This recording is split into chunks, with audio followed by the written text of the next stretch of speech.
सावधान। एक साथ विश्राम होंगे विश्राम, एक साथ सावधान होंगे सावधान।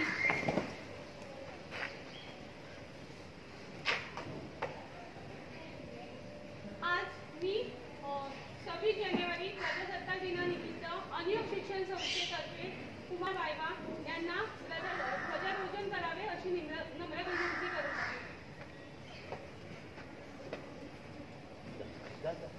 तुझ्या 12वी 15 ऑगस्टला 10वी पहिली.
सगळ्यांनी म्हणायचं आहे पण बोलत नाही तुम्ही सगळे कशासाठी थांबलो.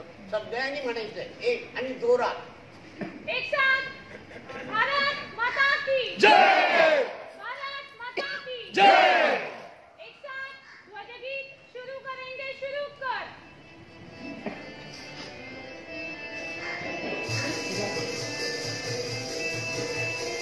विजयी विश्व तिरंगा प्यारा झंडा ऊंचा रहे हमारा.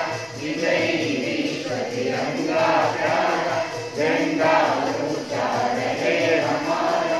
सदा शक्ति बरसाने वाला, प्रेम सुधा बरसाने वाला, वीरों को हर्षाने वाला.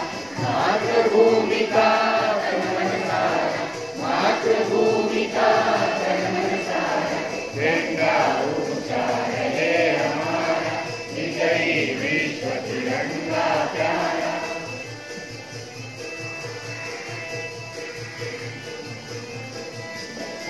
शान इसकी जाने पाए, चाहे जान भले ही जाए.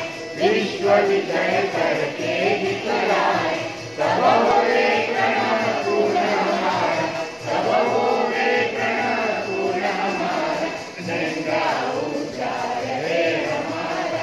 विजयी विश्व तिरंगा प्यारा.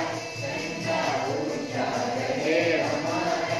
विजयी विश्व तिरंगा प्यारा. एक साथ विश्राम होंगे विश्राम. सर घोषणा दी एक मिनिट सर. या ना. सावधान होंगे सावधान. भारत माता की जय, भारत माता की जय, भारत माता की जय. प्रजासत्ताक दिनाचा विजय असो, प्रजासत्ताक दिनाचा विजय असो, प्रजासत्ताक दिनाचा विजय असो, संविधान दिनाचा विजय असो, संविधान दिनाचा विजय असो, संविधान दिनाचा विजय असो. वंदे मातरम, वंदे मातरम, वंदे मातरम. आज 125 वर्ष त्या सुभाषचंद्र बोस यांच्या जयंतीच्या निमित्ताने आपण सुभाषचंद्र बोस यांच्यासाठी सुद्धा बोलूया. सुभाषचंद्र बोस सुभाषचंद्र बाबूंचा विजय सुभाषचंद्र बाबूंचा विजय सुभाषचंद्र बाबूंचा विजय. आता ऑर्डर द्या ना.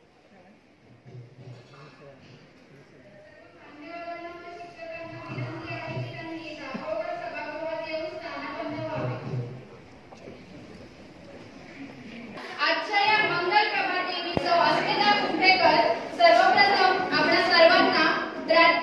प्रजासत्ताक दिनाच्या मनपूर्वक शुभेच्छा देते व या कार्यक्रमानिमित्ताने या दाभोळकर सभागृहात उपस्थित मी सर्वांचे शब्दसुमनांनी स्वागत करते. आज आपला तिरंगा ऐटीत फडकत आहे. आज आपला तिरंगा ऐटीत फडकत आहे. आपल्याशी तो काहीतरी बोलत आहे. तिरंग्याच्या या रंगात आपण रंगू चला, शौर्य शांती समृद्धीची वाट धरू चला, वाट धरू चला. प्रारंभी स्वातंत्र्य मिळवण्यासाठी क्रांतिकारकांनी व स्वातंत्र्यवीरांनी आपल्या प्राणांची आहुती दिली. अनेक महापुरुषांच्या नेतृत्वाखाली कित्येक जणांनी स्वातंत्र्याच्या लढाईत भारतीर्थी पडले, देशासाठी आपले बलिदान दिले. आपला भारत 15 ऑगस्ट 1947 रोजी स्वतंत्र झाला. भारताची राज्यघटना संविधान समितीने 26 नोव्हेंबर 1950 रोजी स्वीकारली, पण त्याची लोकशाही राज्यघटना ती 26 जानेवारी इसवी सन 1950 रोजी अंमलात आली. म्हणून हा दिवस प्रजासत्ताक दिन म्हणून संपूर्ण भारत देशात उत्साहाने साजरा केला जातो. आणि त्याचबरोबर मला तुम्हाला सांगायला आवडेल की आज महाराष्ट्र राज्य साहित्य आणि संस्कृती मंडळ व अनियोग शिक्षण संस्था खार मुंबई यांच्या संयुक्त विद्यमाने आयोजित मराठी भाषा पंधरवडा व प्रजासत्ताक दिन या दोन्ही मंगलमय दिवसाचे औचित्य साधून मराठी भाषा पंधरवडा अंतर्गत आज 13वे पुष्प सादर केले जाणार आहे, ज्याचा विषय आहे देशभक्तीपर गीते. तर मी गणेश सावंत सरांना व प्राथमिक विभागाच्या विद्यार्थ्यांना विनंती करते की त्यांनी आता उठव सारे रात हे देशभक्तीपर गीत सादर करावे.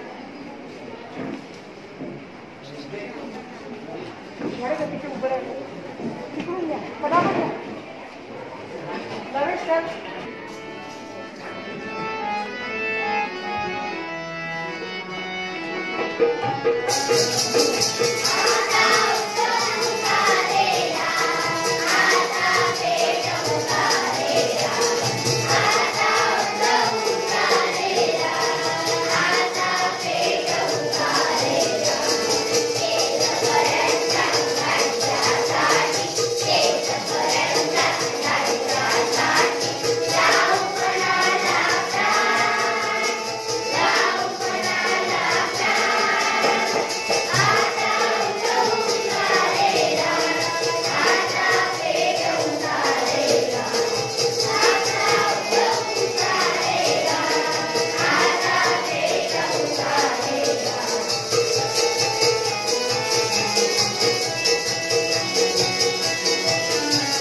संधी आहे की त्यांनी काही एक देशभक्तीपर गीत सादर करायचं आहे.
तर आजच्या प्रमुख पाहुण्या उर्मिला बाबिया, तसेच सन्माननीय डॉक्टर रमेश पोद्दार सर, सन्माननीय डॉक्टर श्री शेखर गोजराज सर, या सर्वांना मी विनंती करते की त्यांनी व्यासपीठावरील आसनावर आसनस्थ व्हावे.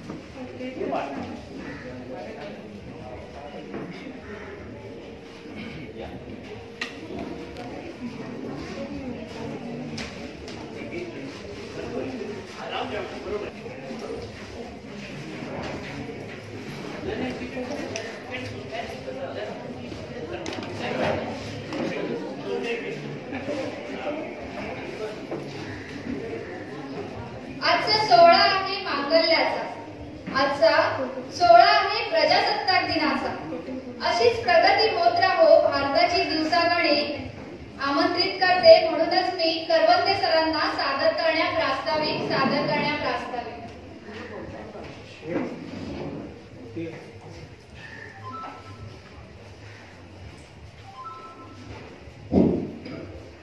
सर्वप्रथम सर्वांना नमस्कार. व्यासपीठावर उपस्थित मान्यवर, आजच्या कार्यक्रमाचे अध्यक्ष श्री भाईसाहेब चिंदरकर सर, आपल्या प्रमुख पाहुण्या कुमारी उर्मिला बाबिया, इयत्ता 12वीतून प्रथम आलेली विद्यार्थिनी, त्याचबरोबर सन्माननीय डॉक्टर रमेश पोद्दार सर आणि डॉक्टर शेखर गोजराज सर, उपस्थित सर्व मान्यवर, अनियोग शिक्षण संस्था व अनियोग परिवार या सर्वांचं मी स्वागत करतो. सर्व उपस्थितांना आजच्या प्रजासत्ताक दिनाच्या हार्दिक शुभेच्छा देतो. या प्रसंगी मी इतकंच म्हणेन, उत्सव तीन रंगांचा आभाळी आज सजला. उत्सव तीन रंगांचा आभाळी आज सजला. नतमस्तक मी त्या सर्वांसाठी ज्यांनी भारत देश घडविला.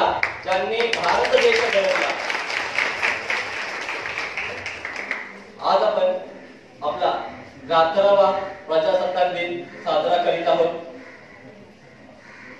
15 ऑगस्ट 1947 रोजी आपला भारत देश आपण ब्रिटिशांपासून स्वतंत्र करून घेतला. आपल्याला स्वातंत्र्य काही मिळालेलं नाहीये, तर आपण ते झगडून मिळवलेलं आहे. आणि त्यानंतर खरी मात्र आपली पूर्ण भारतीय समाजाची कसोटी होती की जर आपल्याला हे आपलं राष्ट्र प्रजासत्ताक बनवायचं असेल, आपल्या लोकांनी बनवलेलं राज्य निर्माण करायचं असेल, तर त्यासाठी काहीतरी अटी नियम असल्या पाहिजे. म्हणजेच आपली राज्यघटना असली पाहिजे. आणि यासाठी डॉक्टर राजेंच्या अध्यक्षतेखाली घटना समिती स्थापन केली गेली. त्याचबरोबर त्यातील मसुदा समितीचे अध्यक्ष, भारतरत्न आणि पूर्ण समाजासाठी विश्वासाठी रत्न असणारे डॉक्टर बाबासाहेब आंबेडकर यांना अध्यक्ष केलं गेलं. आणि त्यांच्या कालखंडामध्ये ही राज्यघटना निर्मिली गेली. आणि मागाशी सांगितल्याप्रमाणे 26 नोव्हेंबर 1949 या दिवशी राज्यघटना आपण स्वीकारली. पण त्याच्यावर चर्चा विनिमय होऊन 26 जानेवारी 1950 हा जो आजचा आपला दिवस आहे, या दिवसापासून आपली राज्यघटना संपूर्ण भारतात लागू झाली. आणि म्हणूनच आपण हा प्रजासत्ताक दिन, तर हा पुन्हा एकट्या माणसाचा किंवा व्यक्तीचा आनंदाचा दिवस नसून हा आपल्या सर्व भारतीयांसाठी अभिमानाचा, आनंदाचा आणि एक जाज्वल्य असं उत्साहाचा दिवस आहे. सर्व भारतीय आपण हा अतिशय आनंदाने साजरा करत आहोत. सर्वांना माहितीच आहे की मुख्य कार्यक्रम हा दिल्लीमध्ये राष्ट्रपती त्यांची मानवंदना स्वीकारत असतात. पण आपण सर्व दिल्लीला जाऊ शकत नाही. आणि आपण सर्व शाळा असतील, सरकारी कार्यालय असतील, काही खासगी संस्था पण आहेत, अनेक ठिकाणी किंवा व्यक्ती सुद्धा, प्रत्येक व्यक्ती आपापल्या घरात मनामध्ये हा प्रजासत्ताक दिन साजरा करतच असतो. खरं म्हणजे आता आपलं काम पण इथूनच सुरू होतं. जर आपण हा प्रजासत्ताक दिन म्हणत आहोत, तर मग हे सगळे भारतीय आपले बांधव असले पाहिजे. कोणीही त्याच्यामध्ये उच्च नीच नको, गरीब श्रीमंत नको, सर्वांनी मिळून मिसळून राहिलं पाहिजे. आपण बघतो की बऱ्याचदा आपल्या भारतामध्ये धार्मिक म्हणा, भाषिक बाबतीवर तेढ निर्माण झाल्याच्या घटना घडतात. पण त्या काही विशिष्ट त्या परिस्थितीमध्ये किंवा गैरसमजातून झालेल्या असतात. तो गैरसमज खरं म्हणजे आपण सर्वांनी करून घेतला नको पाहिजे. आपण गैरसमज जर करून घेतला तरच तो नुकसान होतं. तर आपण हे सगळं समजून घेतलं पाहिजे की आपला हा भारत आणि हे सगळे आपले भारतीय बांधव आहेत, आपले बंधू भगिनी आहोत. तर आपण यांच्याशी सलोख्यानेच वागलं पाहिजे. कशा बाबतीतही आपल्याकडून त्यांच्यावर अन्याय झाला पाहिजे नाही. त्याचबरोबर आज आपला दुसरा कार्यक्रम सुद्धा इथे आहे. मी जास्त वेळ घेणार नाही. तर महाराष्ट्र राज्य साहित्य व संस्कृती मंडळ आयोजित व आण्विक शिक्षण संस्था आयोजित मराठी भाषा संवर्धन पंधरवडा हा आपण साजरा करत आहोत. दिनांक 14 जानेवारी पासून ते 28 जानेवारी पर्यंत आपला हा पंधरवडा साजरा होत आहे. दर दिवशी आपण वैविध्यपूर्ण असे कार्यक्रम आयोजित केलेले आहेत. कथाकथन झालं, काव्य संमेलन झालं, कविता वाचन झालं, पुस्तक परीक्षण झालं, अशा अनेक कार्यक्रमांची आम्ही या 15 दिवसांमध्ये आमच्या सर्व रसिकांसमोर मेजवानी सादर करत आहोत. त्यातच आज 13वा पुष्प सुद्धा आपण या ठिकाणी गुंफणार आहोत. आणि बघा, आमच्या शाळेचं किंवा संस्थेचं नावच आहे अनुयोग. त्यामुळे असे अनेक योगायोग आमच्या इथे घडून येतात की आज प्रजासत्ताक दिन आणि आमचा हा मराठी भाषा संवर्धन पंधरवड्यानिमित्तचं 13वा पुष्प आपण या एकत्र दुग्ध शर्करा योग असं आपण त्याला म्हणूया आणि आपण हा साजरा करत आहोत. तर प्रसंगी सुद्धा महाराष्ट्र राज्य व साहित्य संस्कृती मंडळाचे अध्यक्ष डॉक्टर सदानंद मोरे सर, सचिव मीनाक्षी पाटील मॅडम व रोकडे सर आणि आण्विक शिक्षण संस्थेचे अध्यक्ष प्रसिद्ध वास्तुविशारद डॉक्टर प्रभाकर दाभोळकर सर यांचं सुद्धा शब्दसमानाने स्वागत करतो आणि पुन्हा एकदा प्रजासत्ताक दिनाच्या शुभेच्छा देतो. आज आपण 13वा पुष्प गुंफला आहे. तर ज्यामध्ये आज आपण देशभक्तीपर गीतांच्याच कार्यक्रमांचं आयोजन केलेलं आहे. यासाठी आमच्या विद्यालयातील संगीत शिक्षक आणि संगीत चमू श्री गणेश सावंत सर आणि सर्व आमचे त्यांना साथ देणारे वादक आणि गायन करणाऱ्या विद्यार्थी आणि त्याचबरोबर हा संपूर्ण अनुयोग परिवार सुद्धा आज आपल्या समोर देशभक्तीपर गीत सादर करणार आहे. तर त्यांचा सुद्धा आपण आस्वाद घेणार आहोत या आजच्या 13व्या पुष्पामधून. या प्रसंगी इतकंच म्हणेल, हे प्रीत चहा की रीत या सदा, हे प्रीत चहा की रीत सदा, मैं गीत यहाँ के गाता हूँ. भारत का रहने वाला हूँ मैं, भारत का गौरव गाता हूँ मैं, भारत का गौरव गाता हूँ. धन्यवाद.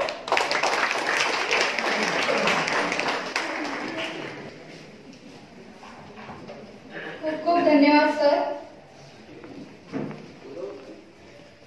आजच्या कार्यक्रमास उपस्थित सर्व मान्यवरांची ओळख करून देण्यासाठी मी श्री गुरुनाथ पुढव सर यांना व्यासपीठावर येण्याची विनंती करते.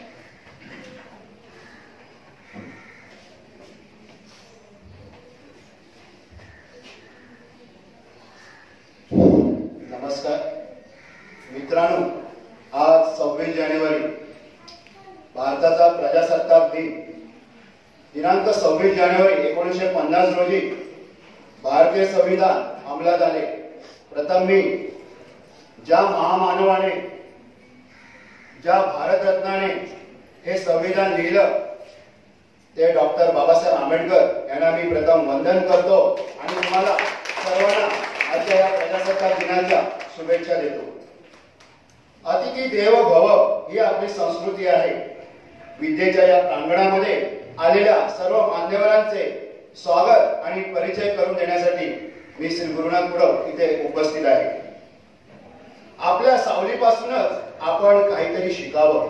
आपल्या सावलीपासून आपण काहीतरी शिकावं. कधी लहान तर कधी मोठं होऊन जगावं. कधी लहान तर कधी मोठं होऊन जगावं. शेवटी काय घेऊन जाणार आहोत? शेवटी काय घेऊन जाणार आहोत? म्हणूनच जनसेवेचे हे सुंदर लेणं प्रेमानं जगावं. म्हणूनच जनसेवेचे हे सुंदर लेणं प्रेमानं जगावं. असेच काहीसं व्यक्तिमत्व आजच्या या कार्यक्रमाला आज प्रमुख पाहुणे म्हणून आपल्याला लाभलेले आहे. आणि वैद्यकीय क्षेत्रातील अतिशय दिग्गज अशी व्यक्ती आज आपल्याला प्रमुख पाहुणे म्हणून लाभलेले आहे. प्रथम मी कार्यक्रमाचे अध्यक्ष आदरणीय भाईसाहेब किंदरकर सर यांचा परिचय करून देतो. खरं तर तुम्हाला सगळ्यांना परिचय माहितीच आहे, परंतु मी थोडक्यात परिचय करून देतो. सर हे आण्विक शिक्षण संस्थेचे संस्थापक आहेत. त्यानंतर सरांना राष्ट्रपती पुरस्कार प्राप्त झालेला आहे आणि सरांनी अखिल भारतीय साने गुरुजी कथामालेचे कार्याध्यक्ष म्हणून काम पाहिलेलं आहे. प्रथम मी सरांचं पुष्प आणि श्रीफळ देऊन स्वागत करतोय. मी आपल्या अनुयोग विद्यालयाचे प्राचार्य श्री दिलीप जाधव सर यांना विनंती करतो की त्यांनी सरांचा सत्कार करावा. आदरणीय चिंजरकर सर.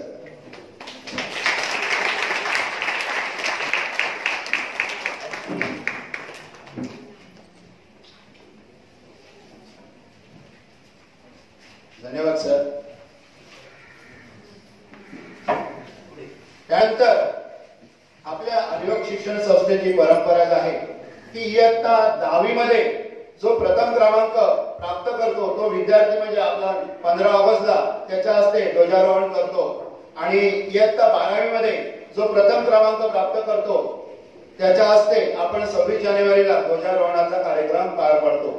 तर आजच्या कार्यक्रमाचा ध्वजारोहणाचा ज्यांना मान मिळालाय त्या आपल्या शाळेची गुणी विद्यार्थिनी आणि जिने 12वी परीक्षेमध्ये 80% गुण प्राप्त केलेले आहेत आणि ITI विषयामध्ये 90% गुण तिने प्राप्त केलेले आहेत अशी आपली गुणी विद्यार्थी उर्मिला वाविया हिचा सत्कार करण्यासाठी मी कॉलेजच्या प्राध्यापिका परब मॅडम यांना विनंती करतो की त्यांनी तिचा सत्कार करावा. कुमारी उर्मिला वाविया.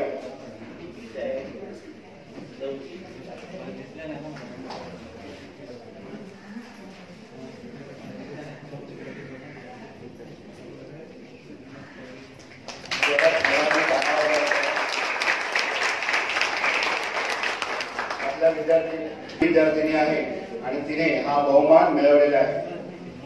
त्यानंतर आजच्या कार्यक्रमाला जे प्रमुख अतिथी लाभलेले आहेत खरं तर त्यांचा परिचय करून देण्यासाठी माझ्या हातामध्ये बायोडेटा फार मोठा आहे. तो वाचत बसलो तर अजून वेळ जाईल म्हणून मी माझ्या पद्धतीने थोडक्यात परिचय करून देण्याचा प्रयत्न करत आहे. पहिले जे प्रमुख पाहुणे आहेत डॉक्टर रमेश पोद्दार सर हे बालरोग तज्ञ आहेत. सरांचं शिक्षण हे MBBS एप्रिल 1962. त्यानंतर सरांनी DCH 1964 मध्ये प्राप्त केले. त्याच्यानंतर MD पेडियाट्रिक ही तिन्ही जी व्यावसायिक पदव्या आहेत त्या सरांनी KM हॉस्पिटल व Seth GS medical college Mumbai येथे संपादन केलेले आहे. सर सध्या कार्यरत असलेले मी सांगतोय की centre for the study of social change Bandra चे सर प्रेसिडेंट आहेत आणि ट्रस्टी आहेत. 1968 ते 2009 या दरम्यान पेडियाट्रिकचे प्रोफेसर म्हणून TN कॉलेज आणि BYL नायर हॉस्पिटल तसेच पोर्ट ट्रस्ट हॉस्पिटल मुंबई येथे सरांनी काम पाहिलेले आहे. सरांना अनेक पुरस्कार मिळालेले आहेत. त्यापैकी मी मोजके पुरस्कार इथे वाचून दाखवतोय. 1966 मध्ये Seth GS medical college PG research award. त्यानंतर 1974 साली Indian academy of paediatrics James संशोधन पुरस्कार. 2007 साली आशिया पॅसिफिक असोसिएशन कडून एशियाचा उत्कृष्ट बालरोग तज्ञ म्हणून पुरस्कार आणि हा पुरस्कार त्यांना श्रीलंकेचे पंतप्रधान यांच्या हस्ते देण्यात आलेला आहे. त्यानंतर 2013 Indian academy of paediatrics Mumbai शाखेकडून बालरोग शास्त्रात लाईफ टाइम अचीवमेंट अवॉर्ड सरांना प्राप्त झालेला आहे. त्यानंतर हे तर झाले सरांचे अवॉर्ड परंतु सर ज्या सध्या कार्यरत आहेत ज्या कामानिमित्त ते म्हणजे भारत व जगातील गरीब आणि वंचित मुलांसाठी स्त्रियांसाठी अनेक संस्थांच्या मदतीने सर त्यांच्या आरोग्याविषयी काम पाहत आहेत. मी मुंबई माता पीपल या प्रकल्पात सहमुख्य अन्वेषक म्हणून सर काम पाहत आहे. तसेच ते सारस किड या नावाच्या प्रकल्पात व्यस्त आहेत. स्नेहाचे संस्थापक आणि जनरल सेक्रेटरी म्हणून सर काम पाहत आहेत. गेले 25 वर्ष झोपडपट्टीमधील महिलांसाठी काम करणारी NGO म्हणजे डॉक्टर इंदुमती पंक पारेख यांच्याशी ते हात मिळवून सरांनी केलेली आहे आणि अतिशय सुंदर असं काम सर पाहत आहे. तर मी सरांचा सत्कार करण्यासाठी आपल्या शाळेचे प्राचार्य दिलीप जाधव सर यांना विनंती करतो की त्याने सरांचा सत्कार करावा. आदरणीय दिलीप जाधव सर आजचे पाहुणे पोद्दार सरांचा सत्कार करतो. सर्वांनी जोरात टाळ्या वाजवायच्या.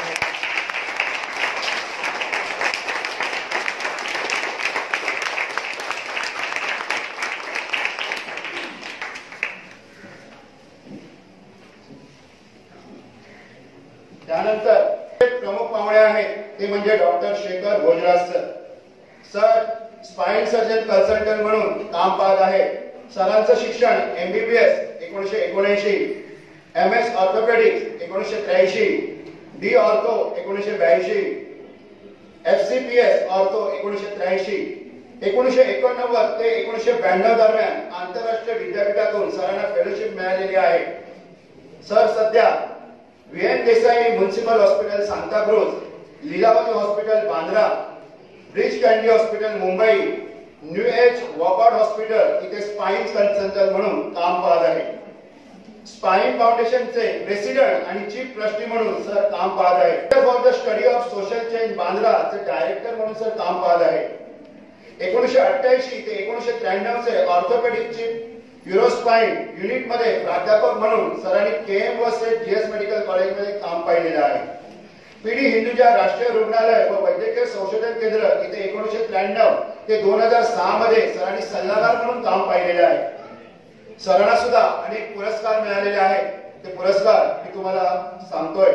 1987 मध्ये विशाखापट्टणम येथे वार्षिक IOA कॉन्फरन्स मध्ये उत्कृष्ट पेपरसाठी सरांना मेहता सुवर्ण पदक प्राप्त झालेले आहे. 1988 मध्ये बंगळुरू येथील एसिकॉन बैठकीत स्पायनल मेटास्टेसिससाठी पॉलिएटिव्ह स्पायनल सर्जरी या पेपरसाठी सरांना 2 बेस्ट पुरस्कार मिळालेले आहेत. 1990 साली सरांना यंग सर्जन फोरम पुरस्कार मिळालेला आहे. 1999 मध्ये सरांना प्राध्यापक दाराई स्वामी मेमोरियल पुरस्कार मिळालेला आहे. इंटर सायन्स परिषद जीवशास्त्र विषयात सरांना प्रथम क्रमांक प्राप्त झालेला आहे. MS ऑर्थोपेडिक परीक्षेमध्ये सरांना प्रथम क्रमांक प्राप्त झालेला आहे. अशा प्रकारचे हे दिग्गज पाहुणे आज लाभलेले आहेत. आणि या सरांचं विशेष कौतुक म्हणजे सध्या ते मणक्याच्या शस्त्रक्रियेच्या क्षेत्रातील तरुण ऑर्थोपेडिक सर्जनच्या प्रशिक्षणात गुंतलेले आहेत. गरीब आणि ग्रामीण शहरी लोकांसाठी दर्जेदार आरोग्य सेवा देणे हे त्यांचं महत्त्वाचं उद्दिष्ट सध्या आहे आणि ते काम पाहत आहेत. तर अशा या मान्यवरांचा सत्कार करण्यासाठी मी दिलीप जाधव सरांना आमंत्रित करतो की सरांनी सरांचा पुष्प आणि श्रीफळ देऊन सत्कार करावा. आदरणीय भोजराज सर.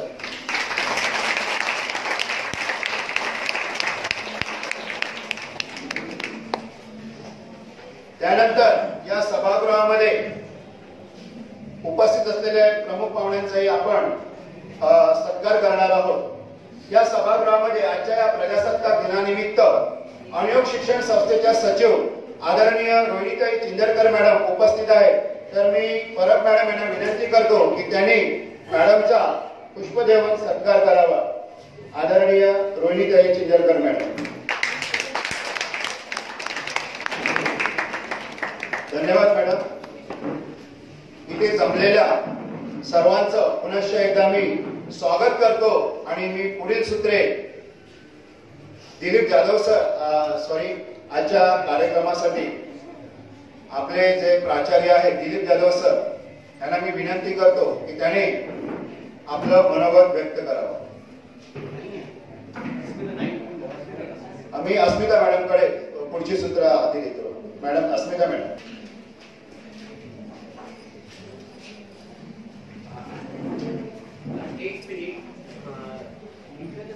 त्याचप्रमाणे या सभागृहामध्ये उपस्थित असलेले सर्व मुख्याध्यापक यांचाही आपण सत्कार करणार आहोत.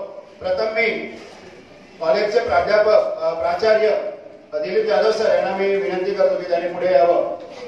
सरांचा सत्कार परब मॅडम करतो. त्यानंतर इंग्रजी माध्यमाच्या मुख्याध्यापिका निशा मॅडम यांचाही सत्कार परब मॅडम करते.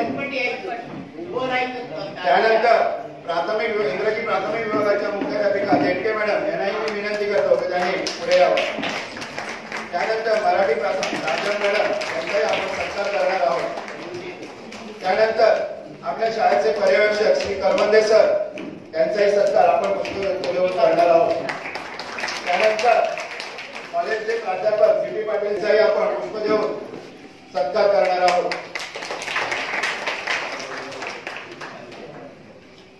सत्कार सोहळा इथे संपलेला आहे. मी पुढील सूत्र आपल्या अस्मिता मॅडमकडे देत आहे.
त्यानंतर हे राष्ट्रदेवता भेटतात.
या भारतवासीचा यानंतर आणि सगळ्यांनी मनापासून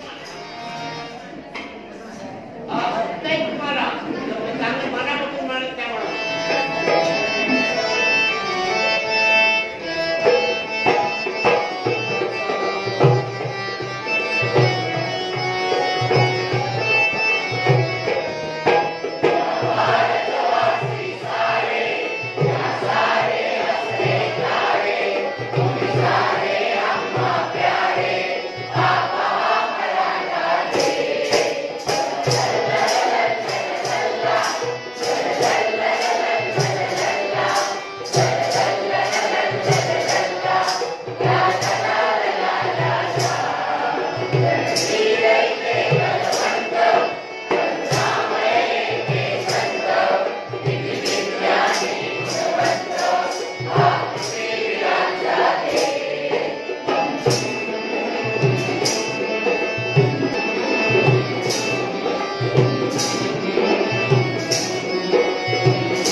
खूप छान, खूप सुंदर असे देशभक्तीपर गीत सर्वांनी येथे सादर केले.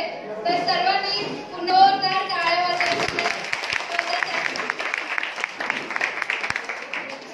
यानंतर मराठी माध्यमातील प्रचिती जोई हिला मी विनंती करते की त्यांनी व्यासपीठावर येऊन तिने विचार आपले व्यक्त करावे.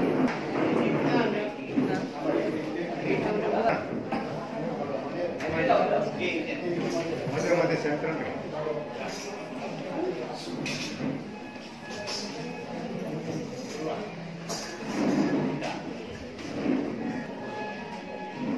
नमस्कार, माझे नाव प्रचिती कृष्णकुमार जोई.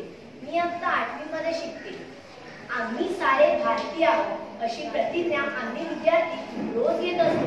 ही प्रतिज्ञा आमच्या पाठ्यपुस्तकातही छापलेली असते. चित्र काय दिसते? अलीकडे आम्हाला आमच्या इतिहासाचा विसर पडला आहे असे वाटते. आठवा तो वीर सावरकरांचा इतिहास. 1 जुलै 1910 या दिवशी मोर्या हा बोट सावरकरांना लंडनहून भारतात आणण्यासाठी निघाले. परंतु यंत्रात बिघाड झाल्यामुळे बोटीने नांगर टाकले. सावरकरांच्या डोक्यावर मृत्यूची टाकती तलवार असूनही त्या आग बोटीवरून कसे पळून जायचे याचा विचार करत होते. मोर्या बोटीची झाकणं पक्की बंद नसतात हे त्यांना माहीत होतं व त्या सौक्षुपातून त्या खिडकीतून अंग संकोचून उडी मारण्याचा सावरकरांनी बेत केला. 8 जुलैची पहाट उजाडली. ते मनाला बजावत होते, उठ, पळून जा, अशी संधी पुन्हा मिळणार नाही. आत्ताच नाहीतर कधीच नाही. ते निर्धाराने उठले. यार्डचा अधिकारी पाटकरला म्हणाले, मला सौक्षुपात जायची घाई लागली आहे. ते आत जातात त्यांनी दरवाजाची घट्ट कडी लावली व नाईट गाऊन काढून खिडकीवर झाकून घेतले. सावरकरांनी अंगातले कपडे काढले व क्षणाचाही विलंब न करता विलक्षण प्रयत्नांनी अंग खिडकी मागे रेटून शरीर बाहेर ढकललं. बरगड्या अक्षरशः सोडल्या गेल्या. ते खिडकीतून समुद्रात उडी मारण्यास यशस्वी ठरले आणि ते बंदराच्या धक्क्यावरून पोहोचले. दुर्दैवाने त्यांचा मित्र अय्यर यांना पोचायला उशीर झाला आणि सावरकरांना अहमद आणि अमरसिंग यांनी पकडले. 4 जुलै 1911 ची पहाट अंदमान बेटावर उगवली. 50 वर्षाची जन्मठेप भोगायला अंदमानच्या अंधार कोठडीच्या दारापाशी पाऊल ठेवले. डोक्यावर बिस्तरा आणि एका हातात थाळीपाट घेऊन हातापायात अवजड बेड्या सावरत सावरकर फाटकासमोर उभे राहिले. 1 महिन्यानंतर बारीसाहेब हसत हसत म्हणाले, तुमची बढती पुढच्या इयत्तेत झाली आहे. त्यांना कोलू म्हणजे तेल गाण्यावर झोपले गेले. त्यांना कदान्न खावे लागले. घाणेरडे पाणी प्यावे लागले. गाणं चालवता चालवताना सावरकरांना इतक्या शारीरिक व मानसिक यातना झाल्या की त्यांच्या मनात आत्महत्येचा सुद्धा विचार आला. परंतु त्यांच्या वाचनामुळे, समतोल बुद्धीमुळे ते मनाला बजावत होते. जर मरायचे असेल तर आपल्या सैन्यातील सैनिक बनूनच, एखादे कार्य करूनच मर. उगाचच कुत्र्याच्या मुलाने आपल्याच हाताने का मारतोस? अनादिनी अनंतमी अवध्यमी भला मारिल रिपु जगती असा कवण जन्मला. भोगेल ने दुःख त्याला सुख म्हणावे लागले. भोगेल ने दुःख त्याला सुख म्हणावे लागले. येवळे मी भोगिलेही मज हसावे लागले.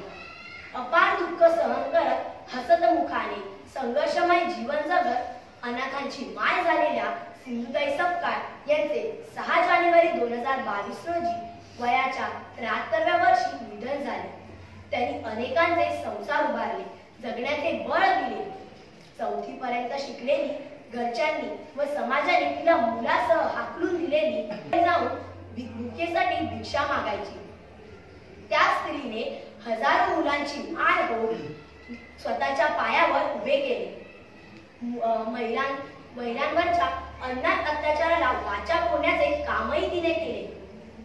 फुलांवरून तर कोणी चालेल रे, पण काट्यावरून चालायला शिका. स्त्री स्वातंत्र्याच्या गप्पा न मारता घरात माय बना. माय शिवाय घर नाही, देश नाही. मुलांकार विसरू नका.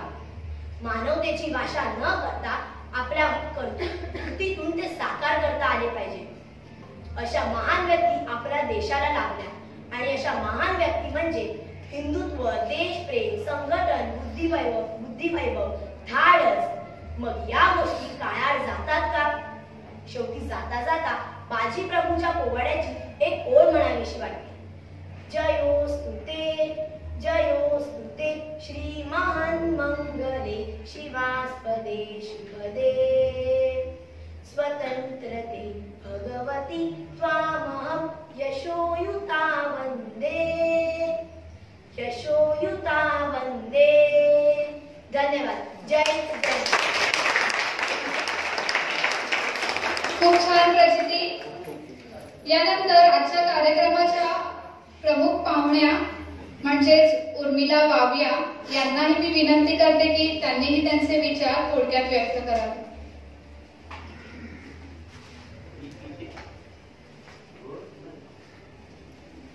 Good morning everyone present here, respected sir, madam, teachers and all my dear friends. As we know, today we are gathered here to celebrate our 73rd Republic Day. So happy Republic Day to all. Thank you Anyuk Shikshan Sanstha, Principal Sir, Madam for inviting me and giving me an honor to hoist the flag. I am Urmila Vavia, studying in this school and in this college, scored the highest percentage.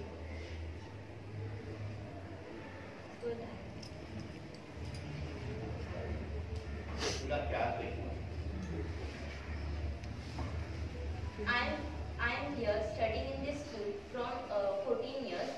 I am grateful to experience the journey from childhood till the age of adult. Thank you everyone for helping me out in my studies and making me able to know who I am. Thank you everyone. धन्यवाद उर्मिला. उर्मिला आपल्याच शाळेमध्ये शिकलेली. तिने जसं सांगितलं की 10वी पर्यंत ती आपल्याच शाळेमध्ये होती आणि 12वी सुद्धा तिने आपल्या कॉलेजमधून पहिली आलेली आहे. तर तिचं पुन्हा एकदा टाळ्या वाजवून सगळ्यांनी स्वागत करायचं आहे. यानंतर आजच्या कार्यक्रमास लाभलेले विशेष पाहुणे म्हणजेच डॉक्टर रमेश पोतदार सर यांना मी विनंती करते की त्यांनी आपले विचार व्यक्त करावे.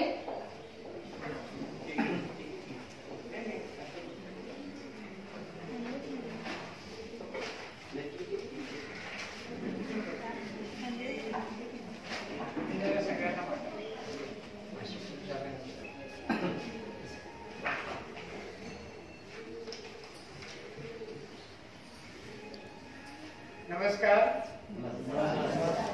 आज तुम्ही सर्वांनी मला जवळजवळ 1949 ते 50च्या काळात घेऊन गेला, ज्यावेळी मी इंटर शाळेत विद्यार्थी होतो. त्याला आता बरीच वर्ष झाली आहे. तुम्हाला गणितात हुशार असणाऱ्या सर्वांना ताबडतोब लक्षात येईल. त्याच्यावर माझ्या वयाचा अंदाज करू नका असं मी म्हणेन, कारण आपण आपल्यापेक्षा तरुण लोकांकडून शिकावं. तसं मी आपल्या भाईसाहेबांकडून आणि त्यांच्या ऊर्जेतून कायम शिकत आलेलो. त्यांचा आमचा संबंध वर्षातून 2-3 वेळा संस्थेच्या निमित्ताने येतो, परंतु मी पूर्वी या शाळेत आलेलो आहे आणि त्यांना मी एकच विशेषण लावीन, ते म्हणजे दुर्दम्य सर. दुर्दम्य म्हणजे कधी दमत नाही तसे. तर सर्वांनी त्यांचं स्वागत टाळ्या वाजवून माझा अधिकार असेल.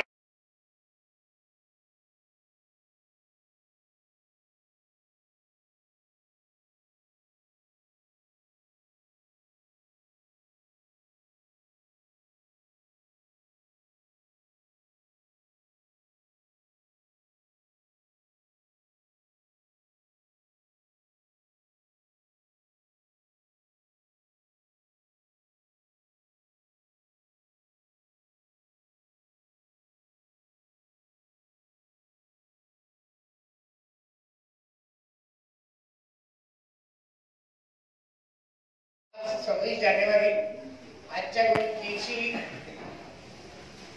एक तर मराठी भाषेचा 15वाडा आपण साजरा करतो आहोत. आझादी का अमृत महोत्सवाचा हा एक भाग आहे आणि त्याशिवाय 26 जानेवारी म्हणजे आपला रिपब्लिक डे. आणखीन एक गोष्ट माझी वैयक्तिक संबंधात आहे, म्हणजे आज माझ्या पत्नीचा वाढदिवस आहे.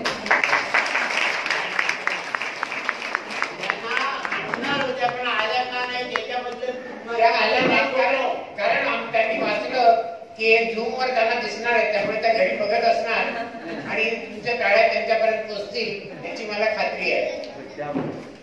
एनिवे हे सगळं झालं नवनालाच घडाभर तेल लावण्यासारखं आहे, कारण आपला अजूनपर्यंतचा जो कार्यक्रम झाला तो अतिशय चांगला झाला. हे तुम्ही वाचून नंतर वाचण्यासाठी आहे, माझं जरा ऐकलं तर जास्ती बरं होईल. हे सर जसे बोलतात तसंच मी पण माझ्या संस्थेत दादागिरी करतो असं म्हणायला हरकत नाही.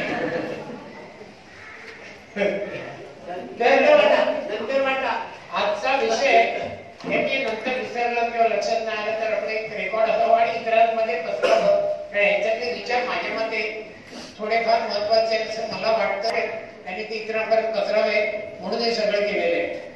आजचा विषय हा देशभक्तीपर गीत असून हे जे 13वं पुष्प तुम्ही जिंकलंय त्याबद्दल काय मी म्हणणार.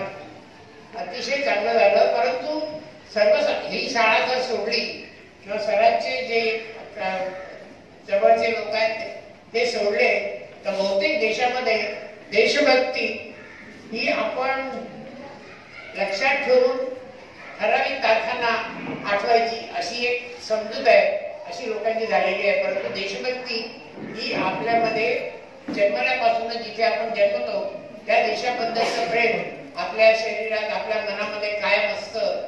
आणि हा विषय आज जरी असला तरी या देशभक्ती बरोबर इतर अनेक स्वाभाविक आपल्यामध्ये भावना निर्माण होतात त्याच्याबद्दल आणि त्याच्या शिक्षणाबद्दल. कारण इथे आज मला सरांनी सांगितलं की बहुतेक शिक्षक वर्ग असणार आहे, तेव्हा त्या निमित्ताने मी थोडे माझे विचार चान्स मिळाला. आमच्या माझ्या ज्या गुरु होत्या इंदुताई पारीख त्यांनी मला सांगितलं की जिथे जिथे चान्स मिळेल तिकडे तोंड उघडा आणि लोकांना सांगा, नजरेने बघा काय चाललंय आणि तोंड उघडून बोला. असं आम्ही सगळ्या आमच्या महिलांना सांगतो. तेच मी करतोय, कारण मला असे तुमच्यासारखे उत्साही ऊर्जा असलेले असे अनेक शिक्षक समोर आल्यावर मला तो मोह आवडता येत नाही. म्हणून माझे विचार मी आपल्यापुढे मांडतो आणि ते नंतर लक्षात घेण्यासाठी म्हणून मी छोटीशी पुस्तिका आणली, ती पण आपण वाचावी. आता तुमचा प्रश्न असेल मनात येईल की बाबा हे बालरोग तज्ञ एवढे मोठे डॉक्टर वगैरे मोठे ते सोड, आपण त्यांचा शिक्षणाशी संबंध काय. तर मी जवळजवळ 25 वर्ष नायर हॉस्पिटलात मेडिकल कॉलेजमध्ये माझा विषय बालरोगशास्त्राचा शिकवत होतो आणि या संस्थेमध्ये गेले 25 वर्ष काम करून आमच्या झोपडपट्टीतल्या ज्या आमच्या वर्कर्स आहेत त्यांना दर आठवड्याला आम्ही एक प्रकारचं शिक्षण देत असतो, ज्याला म्हणतात कंटिन्युइंग एज्युकेशन. ते चालू शेड्यूल असतं आणि त्याशिवाय मला इतर अनेक ठिकाणी शिक्षण देण्याची सवय आहे. म्हणजे त्याचं माझं चांगल्या शिक्षकाची किंवा चांगल्या डॉक्टरची अशी व्याख्या आहे की जो एक विषय अगदी केजी पासून किंवा प्री प्रायमरीच्या पूर्व प्राथमिक शाळेपासून पोस्ट ग्रॅज्युएट पोस्ट डॉक्टरल लोकांपर्यंत तोच विषय समजवायला ज्याला येतो तो खरा शिक्षक. म्हणजे कितीही गहन विषय असला तरी तो सिंपल करून लहान मुलांना सुद्धा कळेल असं जो शिकू शकतो तो माझ्या मते चांगला शिक्षक. आणि तुम्ही सगळे याच कॅटेगरी मधले याच ग्रुप मधले असल्यामुळे मी ही माझे विचार तुमच्याकडे मांडण्याचं धारिष्ट करतोय. तुम्हाला सगळ्यांना माहिती आहे की भारत सरकारने NEP म्हणजे नॅशनल एज्युकेशन पॉलिसी 2020 मध्ये राष्ट्रीय शैक्षणिक धोरण जाहीर झाले होते 18 साली. त्याच्यामध्ये समग्रलक्षी बहुविषयी असं शिक्षण विद्यार्थ्यांना द्यावं असा विचार त्याच्यात मांडलेला आहे, तुम्ही वाचला असेलच. सर्वात जास्ती फोकस आहे की नोकरी व व्यवसाय पुढे ठेवून मुलांमध्ये कौशल्य दृष्टीचे म्हणजे स्किल इन्व्हॉल्व्ड इन एज्युकेशन देणं असं आपल्या या सध्याच्या सरकारने अगदी आणि हे पूर्व प्राथमिक पासून त्या धोरणामध्ये लिहिलेलं आहे. आणि प्रत्येक विद्यार्थ्याने एक तरी कौशल्य संपादन करायला हवं हे उद्देश त्याच्यात दिलेलं आहे. हे धोरण जाहीर झालं आणि आपल्याकडे कोरोनाचा उपद्रव सुरू झाला. त्यामध्ये 2 गोष्टींचा बळी जाण्याची संधी निर्माण झाली. त्यात स्वास्थ्य आणि शिक्षण या दोन्ही विषयांची वाट लागली असं हल्लीच्या भाषेत मुलं वापरतात. वाट लागली असं म्हणायला काही हरकत नाही. आज मी फक्त शिक्षणासंबंधी बोलणार आहे. स्वास्थ्याचा विषय हा कम्प्लिटली वेगळा आहे, तो पुन्हा केव्हा तरी बोलतो. काल परवा शाळा या 2 वर्षानंतर सुरू झाल्या. तुमच्या शाळेत 11वी 12वी लवकर चालू झाल्या असं सरांनी मला सांगितलं, ती चांगली बातमी. आता शिक्षकांना व शाळा चालकांपुढे मोठा यक्ष प्रश्न असा की विद्यार्थ्यांचं शिक्षण आता परत सुरू करायचं 2 वर्षानंतर, म्हणजे घरात राहिलेले ऑनलाईन कंटाळत वेगवेगळ्या कृत्याकडून ऑनलाईन कसं चुकवता येईल, ऑन ठेवून खाली वापरून कसं झोपून कसं सगळे आपण सगळ्यांनी चित्र पाहिलेली आहेत आणि खरी परिस्थिती आपल्या सर्वांना माहिती आहे. आणि आपण पण त्या मनाने घरात वर्किंग फ्रॉम होम आणि हे सगळं करताना त्या पालकांना सांगायचं त्यांना हे प्रश्न द्या, मग कॅमेरा ऑन करा, कॅमेरा बंद करा, पेपरावर लिहा, जे जे काय चालतं या सगळ्या भानगडीत 2 वर्ष गेली. आणि या 2 वर्षात जे शिक्षण काही पावलं मागे गेलं ते आता पुनश्च कसं हरिओम करून सुरुवात करायची हा एक मोठा यक्ष प्रश्न आहे. 1.5-2 वर्षात ऑनलाईन शिक्षण कितकं उपयोगी असावं याची आपल्याला पूर्ण जाणीव झाली. त्याचं महत्व पण कळलं आणि त्याच्यातले पिटफॉल्स पण कळले. शिकण्याची इच्छा व ऊर्जा पुन्हा कशी प्रज्वलित करावी याबद्दल विचार करायला हवा. अभ्यास करा. आता जर शाळा सुरू करायची म्हटली तर जानेवारी संपत आला, परीक्षा केव्हा घ्यायची, काही 8 महिने राहते की 10 महिने राहते, 10 महिन्यामध्ये हा करिक्युलम करायचा, तो नवीन करिक्युलम करायचा, असे असंख्य प्रश्न आपल्या पुढे असणार. आणि अभ्यासक्रमाची पातळी या वेळामध्ये किती वर ठेवायची किंवा किती खाली आणायची याच्याबद्दल सुद्धा आपल्याला गायडन्स नाही. आणि त्यामुळे सगळं गोंधळाची परिस्थिती आहे. आणि नवीन शैक्षणिक धोरण राबवावं कसं, कोणी आणि कुठं. आता ह्या प्रश्नांची उत्तर काही मी देणार नाहीये कारण ती माझी पात्रता नाहीये. परंतु तुमच्या विचारांना जरा वेगळी चालना द्यावी अशा विचारात मी सरांशी बोललो. त्यावेळी ते म्हणाले की हे जर विचार तुम्ही आमच्या शिक्षकांपुढे मांडले तर ते त्यांना उपयोगी होईल असं आणि त्यांच्या विद्यार्थ्यांना असं त्यांना वाटतं. आता याच्यापैकी पॉइंट असे आहेत की शालेय शिक्षणामधील माहिती विद्यार्थी परीक्षेत गुण मिळावेत म्हणून पाठ करून पेपरमध्ये ओकतात. आम्ही शब्द वापरतो. ओकणं हा शब्द माझ्या डॉक्टरी पेशामुळे मला काही खासा गैर वाटत नाही, पण ही खरी परिस्थिती आहे. त्या माहितीचा उपयोग आपल्या प्रौढपणी काय होऊ शकेल याचा विचार गंभीरतेने केला जात नाही. आता मी लहान मुलांचा डॉक्टर असल्यामुळे जेव्हा माझ्याकडे मुलं येतात 1ली 2री तेव्हा मी त्यांना विचारतो, अरे अजीवनसत्व असणारी कुठली फळ आहेत, खटखट गाजर अमुक तमुक टोमॅटो देतो, 10च्या 10 पैकी 10 मार्क मिळतात. मग मी त्याच्या आई वडिलांना विचारते, बाबा यातलं तो काय खातो रोज, काहीच नाही. म्हणजे परीक्षेत 10 मार्क मिळणाऱ्या मुलाला माहिती आहे, परंतु त्या माहितीचा उपयोग तो आणि त्याचा कुटुंब करतं किंवा नाही याच्यावर कोणीही लक्ष दिलेलं नाही असं होतं. त्याच्यात चूक कोणाची आहे की नाही हा प्रश्न नाही, परंतु ही वस्तुस्थिती आहे, ही आपण काय ध्यानात घेतली पाहिजे. कित्येक शिक्षक सुद्धा फक्त परीक्षेचा विचार पुढे ठेवून हा मुद्दा मागे टाकतात. विषय शिकवताना त्या माहितीचं प्रत्येक व्यक्तीच्या आयुष्यातील परिप्रेक्ष्य लक्षात ठेवलं तर या शिक्षणाचा उपयोग कायमस्वरूपी असा करता येईल. आता कुठले शालेय विषय, मी शालेय विषयाबद्दल माझं बोलण्याची कारण तुमचे सगळे इथले प्राचार्य पर्यवेक्षक तुमचे सगळे आहेतच. कोणते शालेय विषय शाळा व शिक्षक वर्ग मुलांना शिकू शकतील शाळेच्या काळात किंवा शाळेच्या बाहेरच्या काळात हे पाहू, हे तुमच्याकडे आज खरं मला मानायचंय. असे साधारण मी काढलेले विषय 15-20 असतील, परंतु आज मी 4-5 विषयाबद्दलच ते बोलणार आहे आणि माझं भाषण संपवणार नाही. पहिला म्हणजे संवाद आणि सुसंवाद. आजची पिढी हे सोशल मीडिया आल्यापासून आणि मोबाईल फोन आल्यापासून बोलणं, संवाद आणि सुसंवाद कमी झालेला आपण टीव्हीवर बघतो, परंतु संवाद ज्याला म्हणतात आणि त्यातल्या त्यात सुसंवाद. मी आता मराठी भाषेचा पंधरवडा चालू आहे, तर मराठी भाषा कुठून कुठपर्यंत गेलेली आहे, कुठून कुठपर्यंत गेलेली आहे याचा विचार आपण यावेळेला करायला हवा आणि संवाद जेवढा येईल त्या प्रमाणात आपण वर जावं. कारण एकूणच आपली प्रगती, आयुष्यातली प्रगती आपल्या सुसंवादावर अवलंबून आहे. माणूस पहिल्यांदा भेटल्यावर तो कसा बोलतो.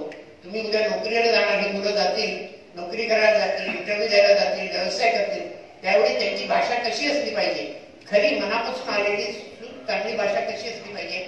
तेव्हा हा सुसंवाद आधी पहिल्यांदा तो गेलेलाच आहे. अनेक ठिकाणी जिथे उच्च स्तराकडे लोकांच्या एका रूम मधून दुसऱ्या रूम मध्ये मोबाईलवर बोलणं चालतं आणि जवळजवळ एकमेकांशी फेस टू फेस संबंध येत नाही. याच्याबद्दल आपण जर त्या मुलांना आधीपासून शिकवलं की बाबा रे बोला, एकमेकांशी बोला, भांडणात तरी हरकत नाही पण बोला, नुसतं ते असं ठटठट ठटठट ठटठट करू नका.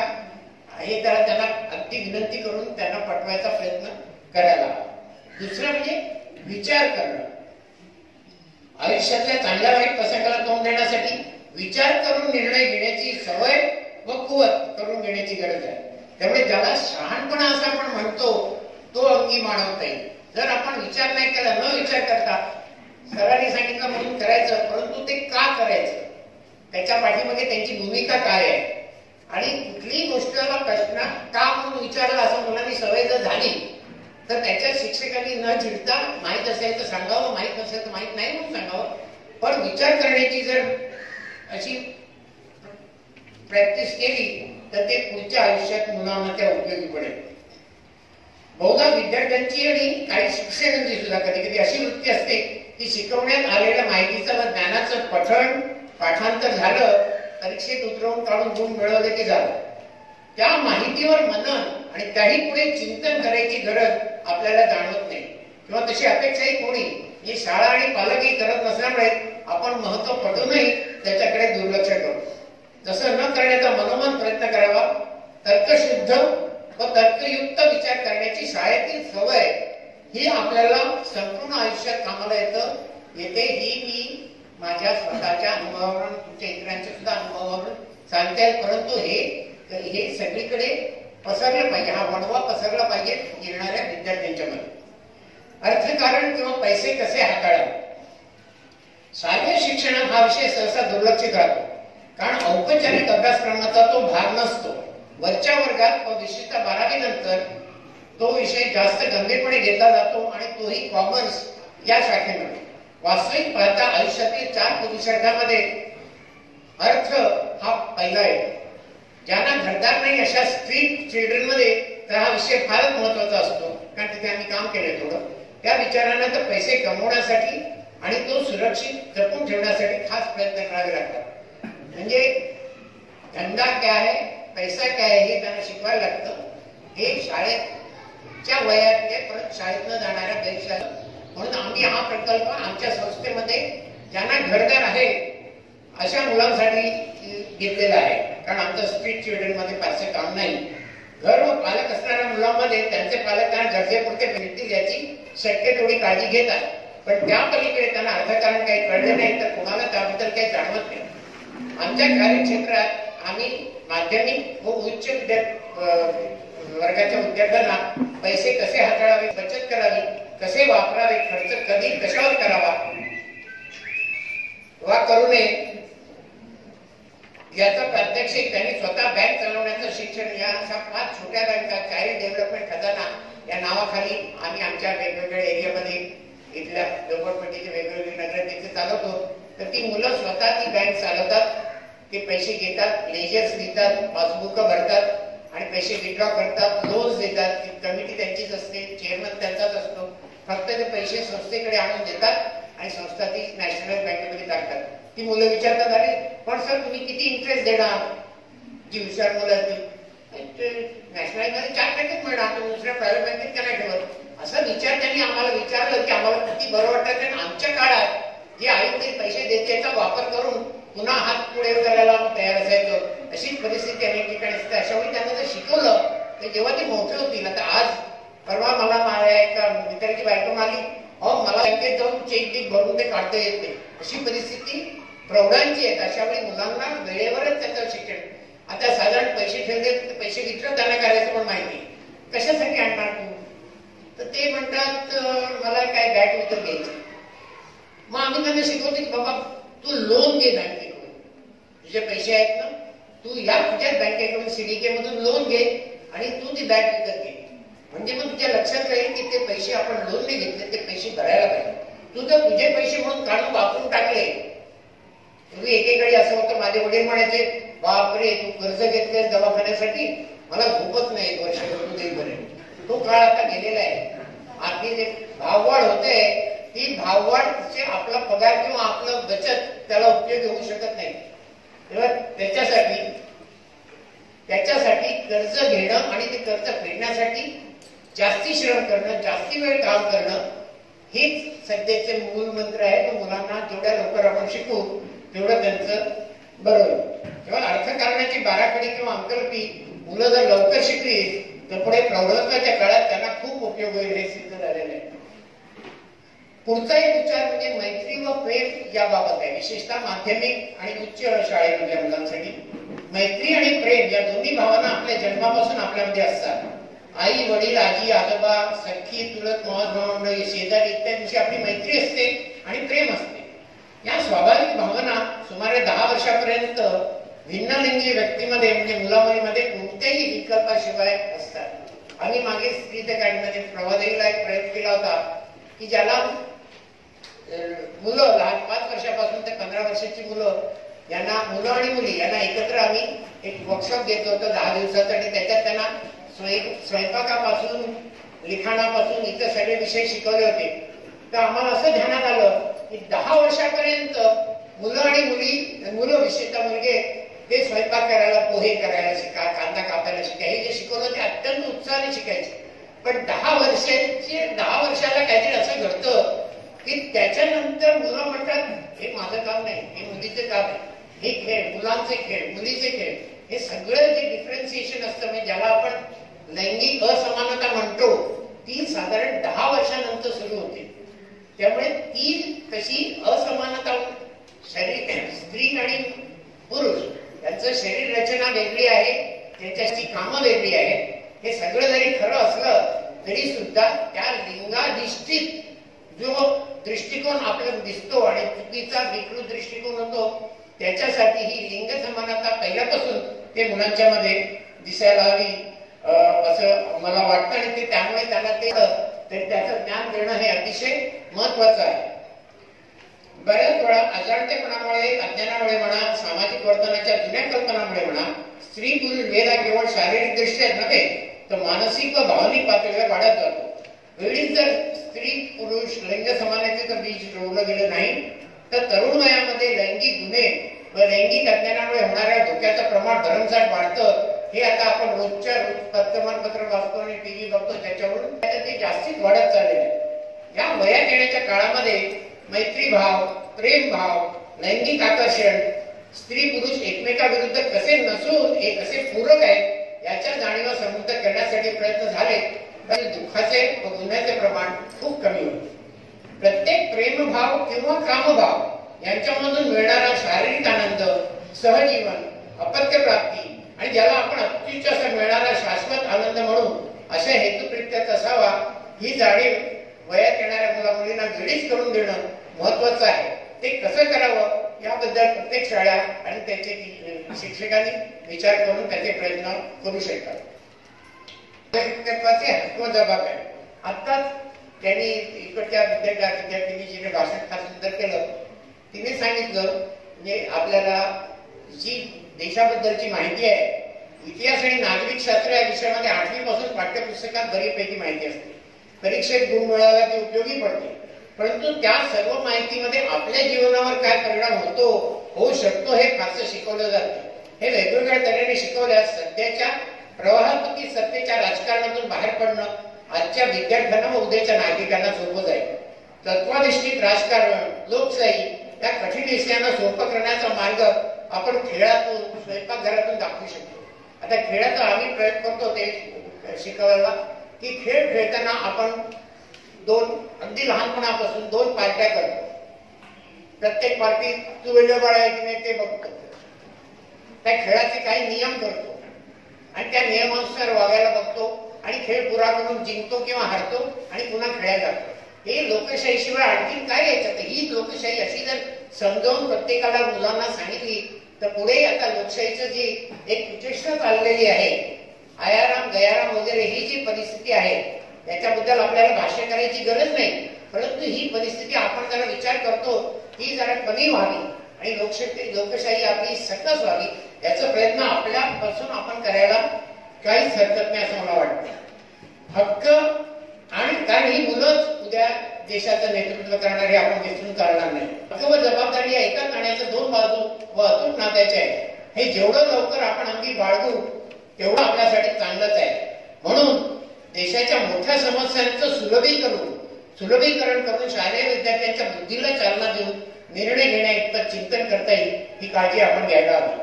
नाहीतर सध्या त्याच्या संबंधित निर्णय कसे इतर गूढाचार्य घेतात व घोळ घातला जातो हे आपण या करोनाच्या काळात आणि करोना काळातल्या शिक्षणाच्या काळात आपण पाहिलेलं आहे. सगळं जे कोण ठरवणार ते काय ठरवतात आणि आपण हातबल होऊन आज हे करा उद्या ते परत विड्रॉ केली, आज परत दिली परत विड्रॉ केली, अशा ऑर्डरी येतात.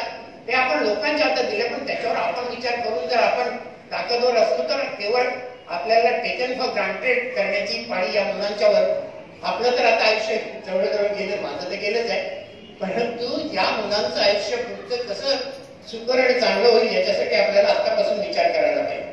तंत्रज्ञान आणि प्रगती, मी लवकरच आठवतोय, घाबरू नका. तंत्रज्ञान व प्रगती समोर मनुष्य पण कसं टिकवता येईल. वाचनाला तंत्रज्ञान प्रगतीने तर ग्रहणच लावलंय. नेट असल्यामुळे आता वाचन विचार लायब्ररी सुद्धा बंद केली कोरोनामध्ये. म्हणजे बोलायची सोय नाही. वाचन व पर्यायाने विचारशक्ती कमी होण्याकडे मुलांचा कल खूपसा झोकू लागलेला दिसतोय.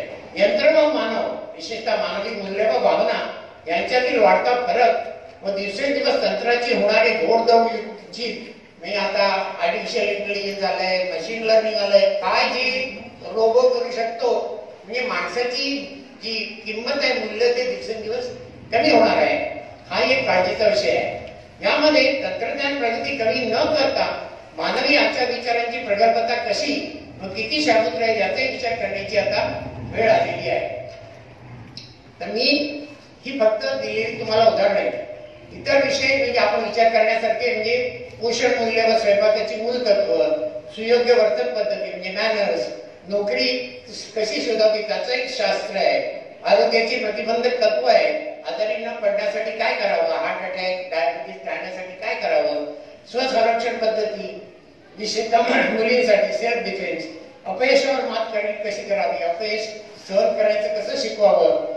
आपण शाळेमध्ये आता आज इथे पहिली मुलगी पहिली आलेली तिचा सत्कार आपण केला, तिने केलं, पण ज्यावेळी ती पहिली आलेली मुलगी असते त्याचवेळी उरलेली 59 मुलं त्यांच्या मनात त्यांच्या अपयशाबद्दल त्यांचे काय विचार असतील आणि त्याच्यावर त्यांची मात करावी हे पण आपल्याला शिकवणं आपल्याला गरजेचं आहे. ज्यावेळी आपण कोणालाही प्रोत्साहित करतो त्यावेळी इतर लोक अनुत्साहित होणार नाही याची काळजी घेणं सुद्धा आपलं कर्तव्य आहे. असे अनेक विषय आहेत.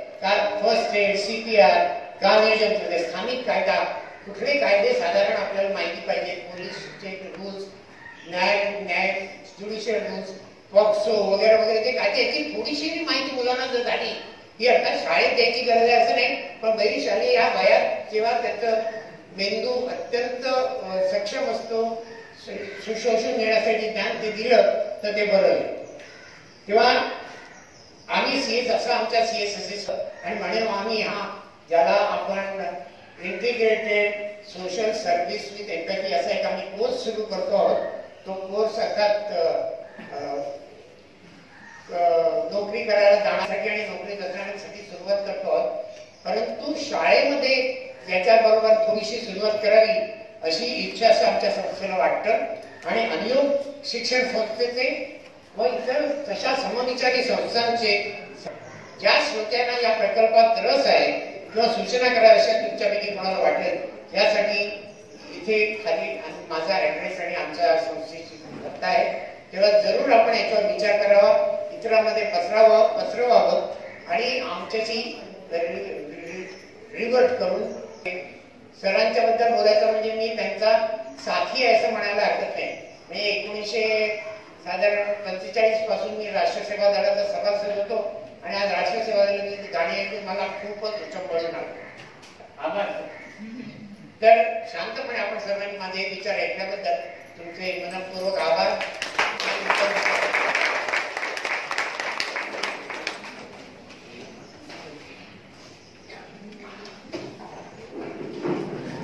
खूप खूप धन्यवाद सर. खरंच सर तुम्ही खूप छान माहिती आम्हाला दिली. त्यानंतर आजच्या कार्यक्रमाचे दुसरे लाभलेले विशेष पाहुणे म्हणजेच डॉक्टर शेखर भोजराज सर यांनाही मी विनंती करते की त्यांनी आपले मनोगत येथे येऊन व्यक्त करावे. नमस्कार. मी काही भाषण देणार नाही, तयारी पण नव्हती, पण मी बरेच वर्षांनी शाळेमध्ये एखादा प्रोग्राम अटेंड केला. दोन गोष्टी बोलायच्या आजच्या दिवसाबद्दल. तर मला वाटतं की प्रत्येकाने आपल्या स्वतःच्या याच्या अपलिफ्टच्या बरोबर समाजाबद्दल थोडंसं विचार करायला पाहिजे. आणि तो विचार तुम्ही शिक्षक लोक मुलांच्या मनात निर्माण करण्याची गरज आहे असं मला वाटतं. कारण आजकाल सगळेजण स्वतःचा उद्धार किंवा स्वतःचं अपलिफ्ट किंवा स्वतःचं पुढे जाऊन कसं चांगलं होईल याचाच फक्त विचार करतात.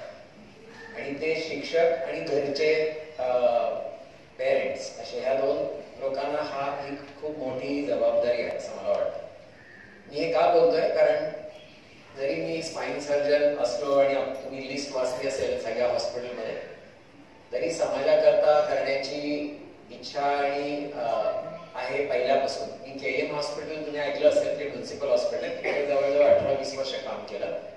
आणि त्याच्यानंतर प्रायव्हेट हॉस्पिटलमध्ये गेल्यानंतर मनामध्ये काहीतरी वाटत होतं की आपण समाजाकरता खास काही करत नाही, स्वतःकरता आपण प्रायव्हेट प्रॅक्टिसमध्ये गेलो.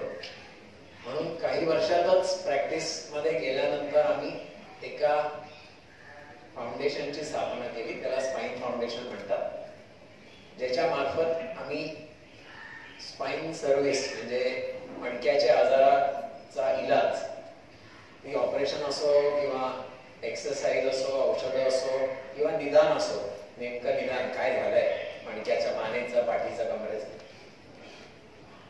ते गरिबांपर्यंत कसं पोहोचवता येईल शहरातच गावागावांमध्ये, त्याच्याकरता त्या फाउंडेशनची स्थापना केली. तर त्याला आता 22 वर्ष झाली आहेत. त्या फाउंडेशनच्या मार्फत आम्ही गावांमध्ये जाऊन, गावागावात तुम्ही गडचिरोलीचं नाव ऐकलं असेल, सगळ्यात पहिल्यांदा सुरू झाला 18 वर्षापूर्वी. आणि तिकडे जाऊन आम्ही आदिवासी लोकांमध्ये स्पाइनचे विकारांचं निदान करतो, तिथून त्यांना पाठवून स्कॅन्स करतो. आणि गेले 11 वर्ष आम्ही तिथे जाऊन ऑपरेशन्स पण करतोय. तर ही जी समाज सेवेचं भावना आहे. आणि मुंबईमध्ये माझ्या परिचयाबद्दल बोलताना सांगितलं की VN देसाई तुम्ही ऐकलं असेल, VN देसाई म्युन्सिपल हॉस्पिटल आहे. तर शहरामध्ये सुद्धा मेजॉरिटी लोक हॅव नॉट्स आहेत, म्हणजे त्यांच्याकडे फॅसिलिटीज नाही आहेत मणक्याच्या आजाराकरता काही करण्याची. तर VN देसाईमध्ये आमचं युनिट 12 वर्ष आता तितक्याच फॅसिलिटीने, जिथे आम्ही लीलावतीमध्ये जे काम करतो त्याच फॅसिलिटीज VN देसाईमध्ये अवेलेबल आहेत. तर हे सांगायचं कारण म्हणजे की, आणि ही भावना मी किंग जॉर्ज शाळेमध्ये होतो, तुम्हाला माहिती असेल, तेव्हा माझी बहीण मराठी मीडियममध्ये होती आणि तेव्हा नुकतीच इंग्लिश मीडियम सुरुवात झाली होती. तर माझ्या आई वडिलांनी मला इंग्लिश मीडियम, मी मालमोनमध्ये पहिल्यांदा होतो मराठी मीडियममध्ये, आणि मग मला किंग जॉर्जमध्ये. इंग्लिश मीडियमचं बॅकग्राऊंड जरी असलं तरी घरात मराठी वातावरण होतं. माझी बहीण आणि सगळेजण होते. आणि माझे आजोबा स्वातंत्र्यामध्ये तुरुंगात होते, सरदार पटेल आणि सगळ्यांच्या बरोबर. आणि तुम्ही उषा मेहता म्हणून ऐकलं असेल, मणिभवनचे, हे माझ्या बायकोची आत्या आहे. बेसिकली हे सगळं ॲटमॉस्फिअर घरी असल्यामुळे सामाजिक काम करण्याची थोडं ॲटमॉस्फिअर किंवा ते वातावरण घरी असल्यामुळे थोडंसं सोपं झालं. पण मला वाटतं की आजकालच्या तरुण पिढीमध्ये आणि सुरुवात मुलांपासून सामाजिक सरांनी आपल्याला खूप चांगलं सांगितलं की बऱ्याच गोष्टी आपल्याला शाळेच्या लेवलमध्ये मुलांमध्ये सुरुवात करता येईल, मनामध्ये फरक करायला. तसं समाजसेवेबद्दल सेन्सिटायझेशन करणं माझ्या मते खूप महत्त्वाचं आहे. की आपल्याकडे जरी असेल तरी आपल्या आजूबाजूला जे लोक आहेत ज्यांच्याकडे आपल्याकडे जे आहे ते नाही आहे ते आपण त्यांना देऊ शकतो का, आणि आपली काय कॅपॅसिटी, आपण जे काही करणार, आर्किटेक्ट होणार, डॉक्टर होणार, शिक्षक होणार, प्रत्येकाला काही ना काहीतरी समाजाकरता करण्याची संधी मिळू शकते. पण ती जाणीव समजा असेल किंवा सेन्सिटिव्हिटी असेल आणि ती समजा निर्माण झाली असेल तर ते खूप सोपं जातं. तर हे भाषण मी संपवतो. एक दोन फक्त पॉइंट्स म्हणतो. एक नवीन खूप छान प्रोग्राम आहे, त्याचं नाव आहे निर्माण. अभय आणि राणीबन जे आहेत गडचिरोलीला, त्यांचा मुलगा आहे अमृत बन, तो इंजिनियर आहे, आणि त्यांचा दुसरा मुलगा आहे डॉक्टर आनंद बन. पण हे सगळेजण गडचिरोलीमधून काम करत आहेत. त्यांनी गेले काही वर्ष एक निर्माण नावाचा प्रोग्राम चालू केला आहे.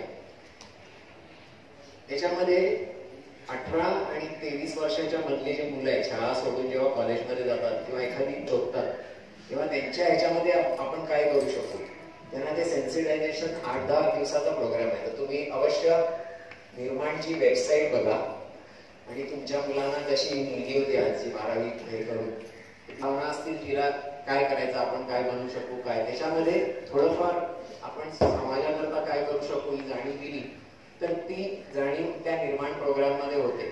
तर ते तुम्ही अवश्य ती वेबसाईट बघा आणि त्याच्याकरता तुम्ही तुमच्या मुलांना रेडी करू शकता. म्हणजे ते जेव्हा कॉलेजमध्ये जातील, एखादं करिअर शोधतील, तेव्हा IIT मधून पास झालेला मुलगा ज्याला अमेरिकेला जायचं जॉब मिळालेला आहे, तो जेव्हा निर्माणमध्ये होतो तेव्हा तो जॉब सोडून MSCB मध्ये गावात जाऊन इलेक्ट्रिसिटी आणतो. आणि हे एक्झाम्पल आहे. तर अशा गोष्टी पॉसिबल आहेत आणि हे तुमच्या हातामध्ये आहे, कारण तुम्ही शिक्षक आहात. मुलांचं मन घडवण्यामध्ये तुमचं खूप महत्वाचं काम आहे. मला वाटतं सामाजिक सेन्सिटिव्हिटी किंवा त्यांना हे करणं खूप महत्वाचं आहे. तर सरांनी सांगितल्याप्रमाणे जो प्रोग्राम आहे त्याच्यामध्ये हा आस्पेक्ट आपल्याला आणता येईल.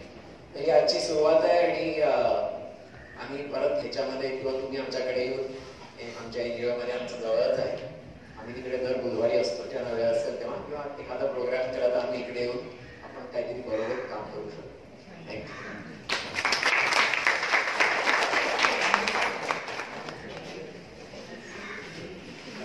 धन्यवाद सर. त्यानंतर आजच्या कार्यक्रमाचे अध्यक्ष सन्माननीय प्राचार्य श्री भाईसाहेब चिंगरकर सर यांनाही मी विनंती करते की त्यांनी आम्हाला मार्गदर्शन करावे.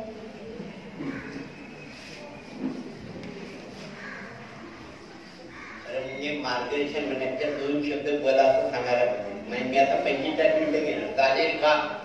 नाही, हरकत नाही.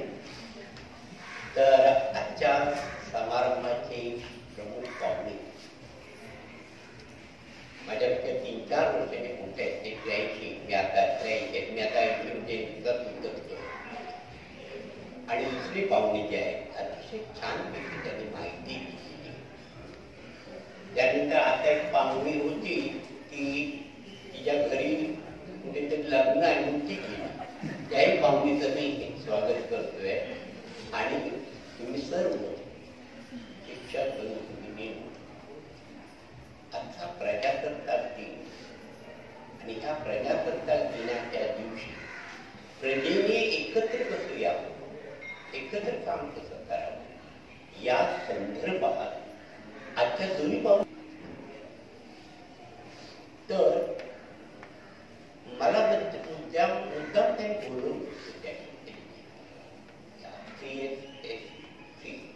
जी संस्था त्या आणि माझी चर्चा केली 2 वाजता. म्हणजे माझं ठरलेल्या वेळेला जायचं ते होती त्या. आणि मग चर्चा झाली, जवळजवळ पाऊण तास आपण चर्चा केली. आणि त्या चर्चेतून त्यांना असं वाटलं की अनुयोगी शाळा या काहीतरी करू शकतील असं त्यांना वाटतं. आणि मग काय तू वाचून बंद करायचं ते पण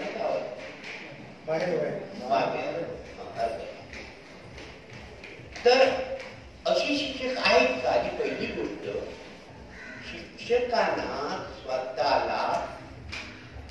स्वतःपेक्षाही समाजाला करण्याची ज्यावेळी इच्छा असते त्यावेळी तो खरा शिक्षक. आणि म्हणून मी तुम्हाला म्हणतोय की दुसऱ्या स्वतःसाठी जगला तर मेला. आणि दुसऱ्यासाठी मेला तर जगला. हे माझं नाही वाक्य, हे जे वाक्य आहे ते मी खांडेकरांनी लिहिलेलं आम्ही वाचलंय आणि ते अंमलात कसं आणता येईल. म्हणजे स्वतःसाठी सगळे जगतो, पण दुसऱ्यासाठी, समाजासाठी ते काम करतात, ती जगतात. मग ते डॉक्टर बाबासाहेब आंबेडकर असतील, सुभाषचंद्र बोस असतील, गांधीजी असतील, सरदार वल्लभभाई पटेल असतील, अनेक जण. हे तर मोठ्यांची नाव घेतली, पण अगदी आता राणीपंत आणि अभयपंत यांचं नाव करून मी प्रत्यक्ष त्या ठिकाणी दोनदा गेलोय, पाहिलंय. काहीच करत असली ज्यावेळी भावना होते त्यावेळी करावं जर निदान वाटतं. दुसरी गोष्ट, बाबा आमटेंच्या आनंदवनमध्ये मी 3 वेळा बाबांना भेटलो. अगदी शेवटच्या घटनेला जेव्हा काचेतून त्यांना बघायला मिळत होतं, शेवटच्या 1 महिन्यापूर्वी मी त्यांना भेटायला गेलो. का? मी इतरत्र खूप येलोय, पण इथे जाण्यामागे मला तीर्थक्षेत्र वाटतं.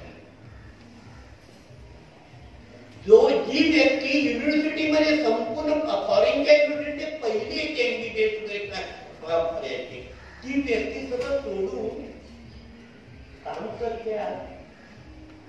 गडचिरोली अमुक ह्या भागामध्ये त्यांचं काम बघितल्यानंतर, अभय बघितलं, राणी बघितलं, आपण काहीच नाही असं वाटतं. आपण करायला शिकलं पाहिजे काहीतरी. या समाजाचं देणं लागतो. मातृऋण म्हणतो, आईची सेवा करतो आपण. पितृऋण म्हणतो, वडिलांची सेवा करतो. पण समाज म्हणून त्या समाजापासून आपण खूप गोष्टी शिकतो. त्याचं काहीतरी देणं लागतो आपण. त्यासाठी आपण झटपडलं पाहिजे आणि त्यासाठी आपण काहीतरी केलं पाहिजे. हे खूप वाटतं. आणि त्यासाठी वयाची अट नसत्या. 83 वर्षाची ही दुरुस्ता किती वर्ष काम करताय तुम्ही बघायला पाहिजे. त्या संस्थेचा माझा संबंध ज्या वेळेला अखिल जागतिक काँग्रेस ज्यावेळी भरली होती 99 मध्ये, आणि आमच्याकडे जो त्याच वेळेला कार्यक्रम होता शताब्दी वर्षांनी गोष्टींचं, आणि जगातले मोठे मोठे विद्वान सामाजिक कार्य करणारे लोक आले होते. आणि इंदुमतींनी मला सांगितलं, शिंदरकर तुम्हाला सुंदर गाणं बसवायचं. आणि त्यांनी निवडलं, सांगितलं आनंदी आनंदकडे इकडे तिकडे तोडे हे गाणं म्हणे. पण तुम्ही म्हणाल, मी म्हटलं हा युनिफॉर्म नाही, त्यांना आवडेल तो कुत्तेचे कपडे त्यांनी घालायचे आणि आवडेल तसं नाचायचं. मी आपल्या 2-3दा दाखवलं त्यांनी कसंही ना तर घाबरून थोडी गोष्ट. आणि तो नाच अप्रतिम झाला, कारण त्यांच्यावरती लोळवलं होतं. मी 2-4 स्टेप आटेकडे दाखवलं, कारण मला पण नाचायची आवड. पण त्या गाणी जगातले लोक आले होते, त्यांना आवडली. तिथून आम्ही त्या संस्थेमध्ये मी आहे. कधी इलेक्शन ज्यावेळी बोलवतात त्यावेळी जातो. इलेक्शन घेण्याच्या संदर्भात, निवडणूक घेण्याच्या संदर्भात त्याचा संबंध. आणि तिथे तर फार इंदुमती काय काय किंवा चुरी काय असे जे लोक काम करतायत ना, थक्क व्हायला. अरे आपण सुद्धा काहीतरी करायला नाही. आणि म्हणून त्यांनी हा विषय घेतलेला आहे.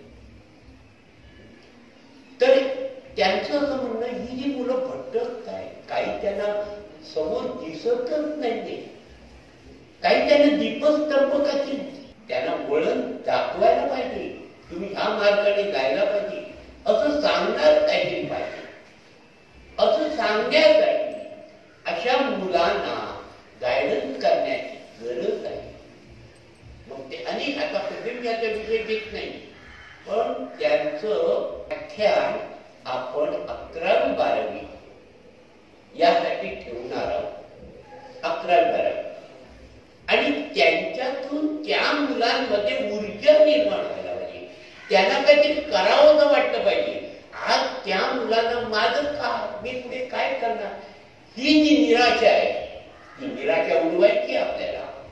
त्यानं त्या ठिकाणी असं घेऊन जायचं, मी पण करू शकतो, माझ्यात पण ताकद आहे, मी पण पुढे.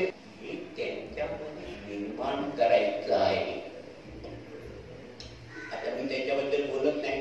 सुदैवाने तुम्हाला सांगतो, माझे एक आता नावं घेतो आणि ते उभे राहतील की बघा ही कशी माणसं आहेत.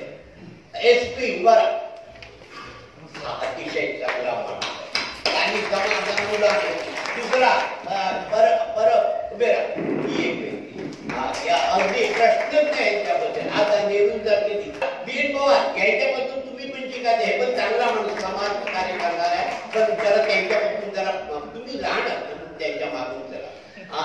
GT उभे राहा. बरोबर आहे. त्याच्यानंतर ही गानू तिचे मोठे सायंटिस्ट आजारी बिचारे असतात, 83 वर्ष वय. आणि अपेक्षा ही उत्साहीने आनंदी येतो. एक हात तोंडावर करायचं, मुलगा नाही लावायचं. मुलगी काही वेगवेगळे लागते. तर ही उत्साहीने आनंदी आता सगळ्यात आधी. तर हे असे लोक आहेत, हे आनंदी उत्साह आहे. मला कोणी विचारलं की तुमच्या शाळेतले हे जे 5-7 गट आहेत त्याच्यात सुंदर काय एकोप्याने काम करणारे, त्या मुलांना हे काम करणार खरंच खरंच सारे लोक आहेत. तुम्ही आल्यात तर तुम्हाला अनुभव घेता येईल. हे ज्युनियर कॉलेज, हे इतर आणि हे सगळे अनेक ठिकाणी व्याख्यानाला. दुसरी गोष्ट, नवीन कॉलेज सुरू झाले की ह्याच लोकांना बोलवलं जातं. हे आमचं भाग्य, आमच्या शाळेबद्दल एवढं त्या समाया शासनाला वाटतंय. आता मी ह्या बाबतीत आणखी 5 मिनिटं घेतो, चालेल ना? चालेल ना? आलेले बाकीचे काय मान हलवलेली नाही. लांबच करणं बरं वाटते का, त्या जवळ जातात, बाकीचे लांब जाऊ दे. ती तर एकदमच नाही, मान खाली बघूनच आहे. एका डोंबिवली पाहिजे जाऊ दे. तर मला सांगायचं आहे, आज प्रजासत्ताक दिन, संविधानाचा दिन, आणि ज्या थोर आम्हाला दिलंय इतकं अप्रतिम आहे की नवीन राष्ट्र निर्माण होताना संविधान कसं असावं, तर भारत सरकारचं आहे कसं असावं आणि त्याचा आदर्श घेतात. याला जबाबदार अध्यक्ष, मगाशी कोणीतरी सांगितलं अध्यक्ष 3 होते, प्रमुख होते, अध्यक्ष राष्ट्रपती. पण राष्ट्रपतींचा भाग बी काय नाही, फक्त शेवटी घ्यायचं आणि नंतर काय करायचं. पण खूप लोक होते,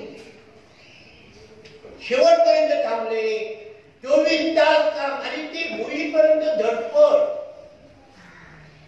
विश्रांती घेतली नाही त्यांनी.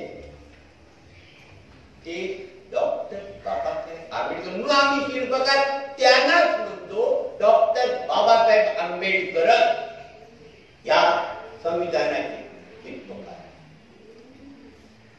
खरं म्हणजे सांगू, आमच्या मोठ्या लोकांच्या खूप चुका झाल्या. आता उदाहरण सांगतो, जगात ज्या वेळेला अनुक्रमे 10,000 लोकांना पत्रिका पाठवल्या आणि तुमची मतं सांगा, ह्या शतकातला सर्वश्रेष्ठ माणूस कोण, तर 10,000 मध्ये 1,000 पण बाकी कोणाला मिळाले. एकट्या गांधीजींना 8,884 मतं. पण देवच नाही त्याने मिळाला, कारण ते माणूस होते, आणि माणूस होते म्हणून चुका केल्या. गांधीजींचे गुण नव्याने काही लोकांना पुढे आले नाही. त्याचे दर त्या काळात डॉक्टर बाबासाहेब आंबेडकर यांना जर पंतप्रधान केलं होतं तर वेगळं चित्र दिसतं. कारण नेहरू चीनला हिंदी भाई भाई म्हणत राहिले, पण त्या अगोदर डॉक्टर बाबासाहेब इतके विद्वान होते, त्यांचं पुढं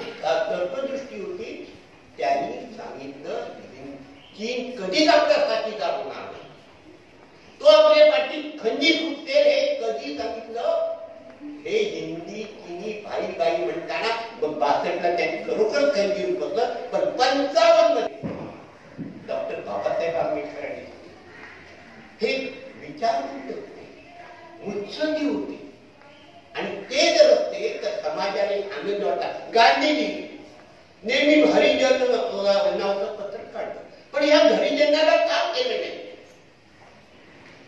काय यांना पंतप्रधान केलं नाही? यांच्या इतका अरे 22,000 पुस्तकं ज्याची वाचली, ज्याची पुस्तकं ज्या वेळेला अमेरिकेतून येत होती आणि युद्धामध्ये दुसऱ्या महायुद्धामध्ये बोट बुडाली आणि ज्यावेळी त्यांची 2 ट्रंक भरलेली मोठे ट्रक, आताचे ट्रक एवढे नाही, मोठे ट्रंक भरलेली पुस्तकं जेव्हा कला त्याच्यात बुडाली, आपल्या घरातला माणूस मरतो इतकं दुःख देणार. इतके विद्वान होते ते.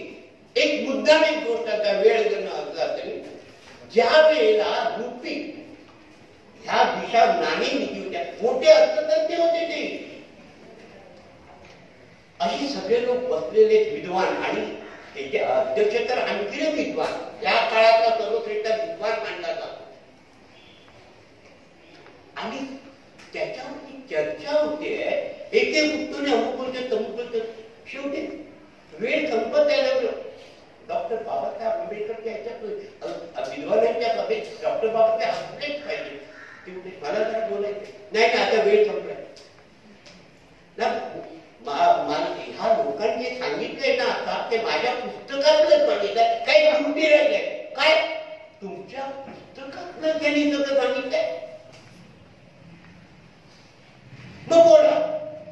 आणि त्यानंतर जसं विवेकानंदांना 2च मिनिटं दिली होती बोलायला आणि ते त्यांचे शब्द ऐकल्यानंतर टाळ्यांचा गजर झाला आणि आणखी बोलायला गेलो. तसंच डॉक्टर बाबासाहेब आंबेडकरांना तुम्ही बोला, थांबू नका, बोला हे सांगितलं गेलं. असे होते डॉक्टर बाबासाहेब. मग त्यांना का पंतप्रधान केलं नाही? गांधीजींनी दुसरीचं सुभाषचंद्र बोस एकदा निवडून आले, दुसऱ्या वेळेला त्यांना सहकार्य केलं नाही. त्यांच्याकडे सीतारामय्यांना उभं केलं होतं आणि ते पडले खूप जंग पैशाने घ्यायला हेच करायचं. कारण सुभाषचंद्र बोस हे त्या काळच्या तरुणांच्या हृदयामध्ये होते, त्यांच्या तरुणांचे ताईच होते ते. आणि त्यावेळेला निवडून आल्यानंतर गांधीजींनी त्यांना सहकार्य केलं नाही आणि त्यांना सहकार्य करू नका असं सांगितलं आणि टीका पण केली.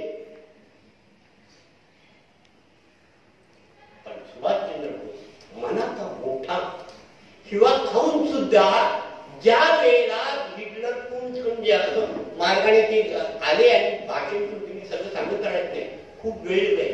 ते जपानमध्ये आले, तिथून त्यावेळी रेडिओवर बोलताना त्यांनी सांगितलं, बोलले सगळं बोलून झाल्यानंतर तुम मुझे खून दो मैं आजादी, हे तुम्हाला माहिती आहे, भाषण केली. आणि त्यावेळेला गांधीजींना उच्चारून बोलले, गांधीजी तुम्ही पितामह. बघा तो शिव्या खातोय, त्याची टीका करतोय, तोच माणूस त्याला म्हणतोय गांधीजी तुम्ही पितामह आणि तुम्हीच मला पहिल्यांदा वंदन करतो. अशा विचाराची मग मला सांग, गांधीजी मोठे की सुभाषचंद्र मोठे? गांधीजी थोरच होते. सुभाषचंद्र सरकार त्या काळात त्यांची प्रसिद्धी एवढी होती, त्यांना जग मानत होतं, तितकं कोणी त्यांच्या अर्थाने. सावरकरांबद्दल प्रश्नच नाही, मी ते घेत नाही. परत मॅगझिनीचं फक्त चरित्र त्यांनी लिहिले आणि मॅगझिन त्याप्रमाणे त्या काळातल्या थोर देशभक्तांमध्ये जर नाव काढली जगातल्या तर सावरकरांचं पहिल्या पासाच नाही, पण त्याच्यावरती आम्ही गैरसमजच पसरवतो. नको असं करूया, चांगलं तेवढं बघूया. गांधीजींची चांगल्या गोष्टी बघूया, नव्याण्णव गोष्टी बघूया, एक ह्या बारीक काही चुकांको बघूया. दुसरी गोष्ट, गांधीजींनी लोकशाहीवरती सुद्धा हल्ला केला. मुद्दाम सांगतो, 14 प्रांतीय काँग्रेस होती, 14 राज्य होती, त्याच्यातल्या काँग्रेसनी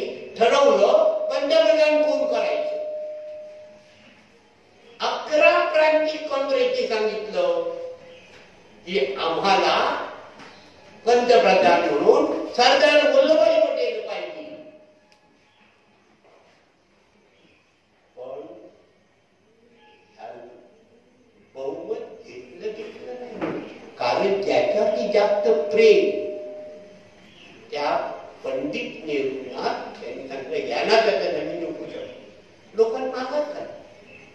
पण लोकशाही जर तत्व असतं तर मी सांगतो सरदार वल्लभभाई पटेल असते तर युनो मध्ये हा काश्मीरचा प्रश्न कधीच घेऊन गेले नसते, हे युद्ध झालं नसतं आणि लाखो लोक जे मारले गेले ते गांधींच्या अहिंसेतून मारले गेले असं म्हणता म्हणण्यावर नको होतं करायला. सरदार वल्लभभाई पटेलच पाहिजे होते. तुर्की संसदेने निजामाला आणि त्याने हैदराबाद ताब्यात घेतलं, काश्मीर घेतलं असतं त्याने. काश्मीरचं घडलं नसतं. मी जास्त पण बोलत नाही, माझ्या मनाला वाटतं की मी स्पष्ट बोलतोय. हे ज्या वेळेला विचार करतो ती मोठी माणसं आहेतच. गांधीजी सरकार ह्या भारतात सगळे जगात सांगा, पण कित्येक मला सांग राम थोर आहे, पण रामाची चूक झाली. सीतेला त्यांनी एका सामान्य माणसाने म्हटलं म्हणून त्यांनी चौथीच्या वनवासात पाठवावं, ही चूक नाही. अशी खूप गोष्टी आहेत, पण जे योग्य वाटतं ना ते योग्य लिहावं. जे मनाला पटतं ते द्या. हा कधी त्याची टीका होईल, मी बोललो त्याच्यावर मी कसं बोलतो थोड माणसं आहे ते सत्य आहे ना, मग ते बोलतो. तेव्हा मी एवढंच सांगतो, डॉक्टर बाबासाहेबांचं मला कुठेच दिसलं नाही. खोटं सांगत नाही. सुभाषचंद्र कुठेच दिसलं नाही मला. अशी थोर माणसं आहे, म्हणजे माझ्या पाण्यात नाही असेलही का त्याची. चिंदरकर खूप वाईट आहे, पण सगळ्यांना कुठे माहिती आहे. तसंच तुम्हाला एवढंच माहिती आहे की चिंदरकर शाळा उघडली इतरांच्या सहाय्याने, पण वाईट पण काही गोष्टी येते त्या मलाच माहिती आहे, त्या BN पवारांना नाही माहिती. तर असं असतं. तेव्हा मी एवढंच सांगतो की हा प्रजासत्ताक दिन आपण तो साजरा करताना समाजाचा विचार करूया. आमच्या इथे आमचं DKC आणि बाजारपूरला रोटरी आहे. आम्ही सर हिंदुमती सारख्या चांगलं काम करणाऱ्या देवपूजन मॅडम डॉक्टर पिकाचे एक नाव ऐकलं आणि त्यांच्या आता अध्यक्ष त्यांना म्हणजे आता मध्यंतरी मला वाटलं त्यांनी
धन्यवाद अस्मिता मॅडम. सर्वप्रथम इथे उपस्थित सर्वांना माझा सस्नेह नमस्कार आणि 73व्या प्रजासत्ताक दिनाच्या हार्दिक हार्दिक शुभेच्छा. स्वातंत्र्याची ध्वजा फडकते, सूर्य तळपतो प्रगतीचा. स्वातंत्र्याची ध्वजा फडकते, सूर्य तळपतो प्रगतीचा. भारत भूच्या पराक्रमाला आमचा मानाचा मुजरा, आमचा मानाचा मुजरा. आज आपण 73व्या प्रजासत्ताक दिनाबरोबरच मराठी भाषा पंधरवडा साजरा करत आहोत. या दोन्ही कार्यक्रमाचे औचित्य साधून मी आम्रपाली जाधव आपल्या सर्वांचे मनापासून आभार व्यक्त करते. आजच्या कार्यक्रमाचे अध्यक्षस्थान भूषवणारे सन्माननीय श्री भाई चिंदरकर सर यांनी नेहमीप्रमाणे आजही आपल्याला तेवढ्याच उत्साहाने मार्गदर्शन केले, याबद्दल मी त्यांची मनपूर्वक आभार. आज आपल्या कार्यक्रमास लाभलेले प्रमुख पाहुणे कुमारी उर्मिला वाविया, सन्माननीय श्री डॉक्टर रमेश पोद्दार सर आणि सन्माननीय डॉक्टर शेखर भोजराज सर यांनी वेळात वेळ काढून आपल्याला सुंदर असे मार्गदर्शन केले, याबद्दल मी त्यांचीही खूप खूप आभार. आणि सर, आम्ही त्या मार्गदर्शनाचे नक्कीच आमच्या जीवनात उपयोग करू अशी मी इच्छा सगळ्यांना सांगते.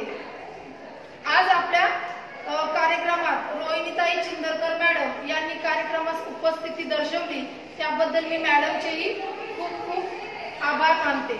महाराष्ट्र राज्य साहित्य आणि साहित्य संस्कृती मंडळाचे अध्यक्ष सन्माननीय डॉक्टर सदानंद मोरे सर आणि आयोग शिक्षण संस्थेचे अध्यक्ष सन्माननीय श्री प्रभाकर दाभोळकर सर यांचेही खूप खूप आभार. तसेच आजच्या समारंभाचे प्रस्तावित करणाऱ्या श्री करवंदे सर आणि सूत्रसंचालन करणाऱ्या श्रीमती अस्मिता मॅडम, तसेच पाहुण्यांची छान अशी ओळख करून देणाऱ्या कुडव सर, तसेच तांत्रिक गोष्टी सांभाळणाऱ्या श्रीमती ज्योती मॅडम आणि श्रीमती लीना मॅडम, तसेच आपल्या शाळेच्या प्रत्येक कार्यक्रमासाठी सुंदर अशी पत्रिका तयार करणाऱ्या सुजाता क्षीरसागर मॅडम या सर्वांचे खूप खूप आभार. अशी छान समरगीते सादर करणाऱ्या शिक्षक आणि विद्यार्थ्यांचेही आभार. तसेच आज प्रचिती जोई हिने खूप छान आपले विचार मांडले, त्याबद्दल प्रचितीचेही खूप आभार. आयोग शिक्षण संस्थेच्या सर्व परिवाराचे खूप खूप आभार. तसेच या कार्यक्रमात उपस्थित असणाऱ्या सर्व श्रोत्यांचे खूप आभार. आजच्या प्रमाणे उद्या दिनांक 27 जानेवारी 2022 रोजी संध्याकाळी 5:30 वाजता परिसंवाद या 14व्या पुष्पाचे सादरीकरण ऑनलाईन होणार असून आपण सर्वांनी आंतरजालाद्वारे याचा आस्वाद घ्यावा ही नम्र विनंती. आजच्या शुभ प्रसंगी आपल्या भारताला संविधान देणगी देणाऱ्या भारत रत्न डॉक्टर यांना मी कोटी कोटी वंदन करते आणि अध्यक्षांच्या संमतीने आजच्या कार्यक्रमाची सांगता झाली असे मी जाहीर करते. धन्यवाद.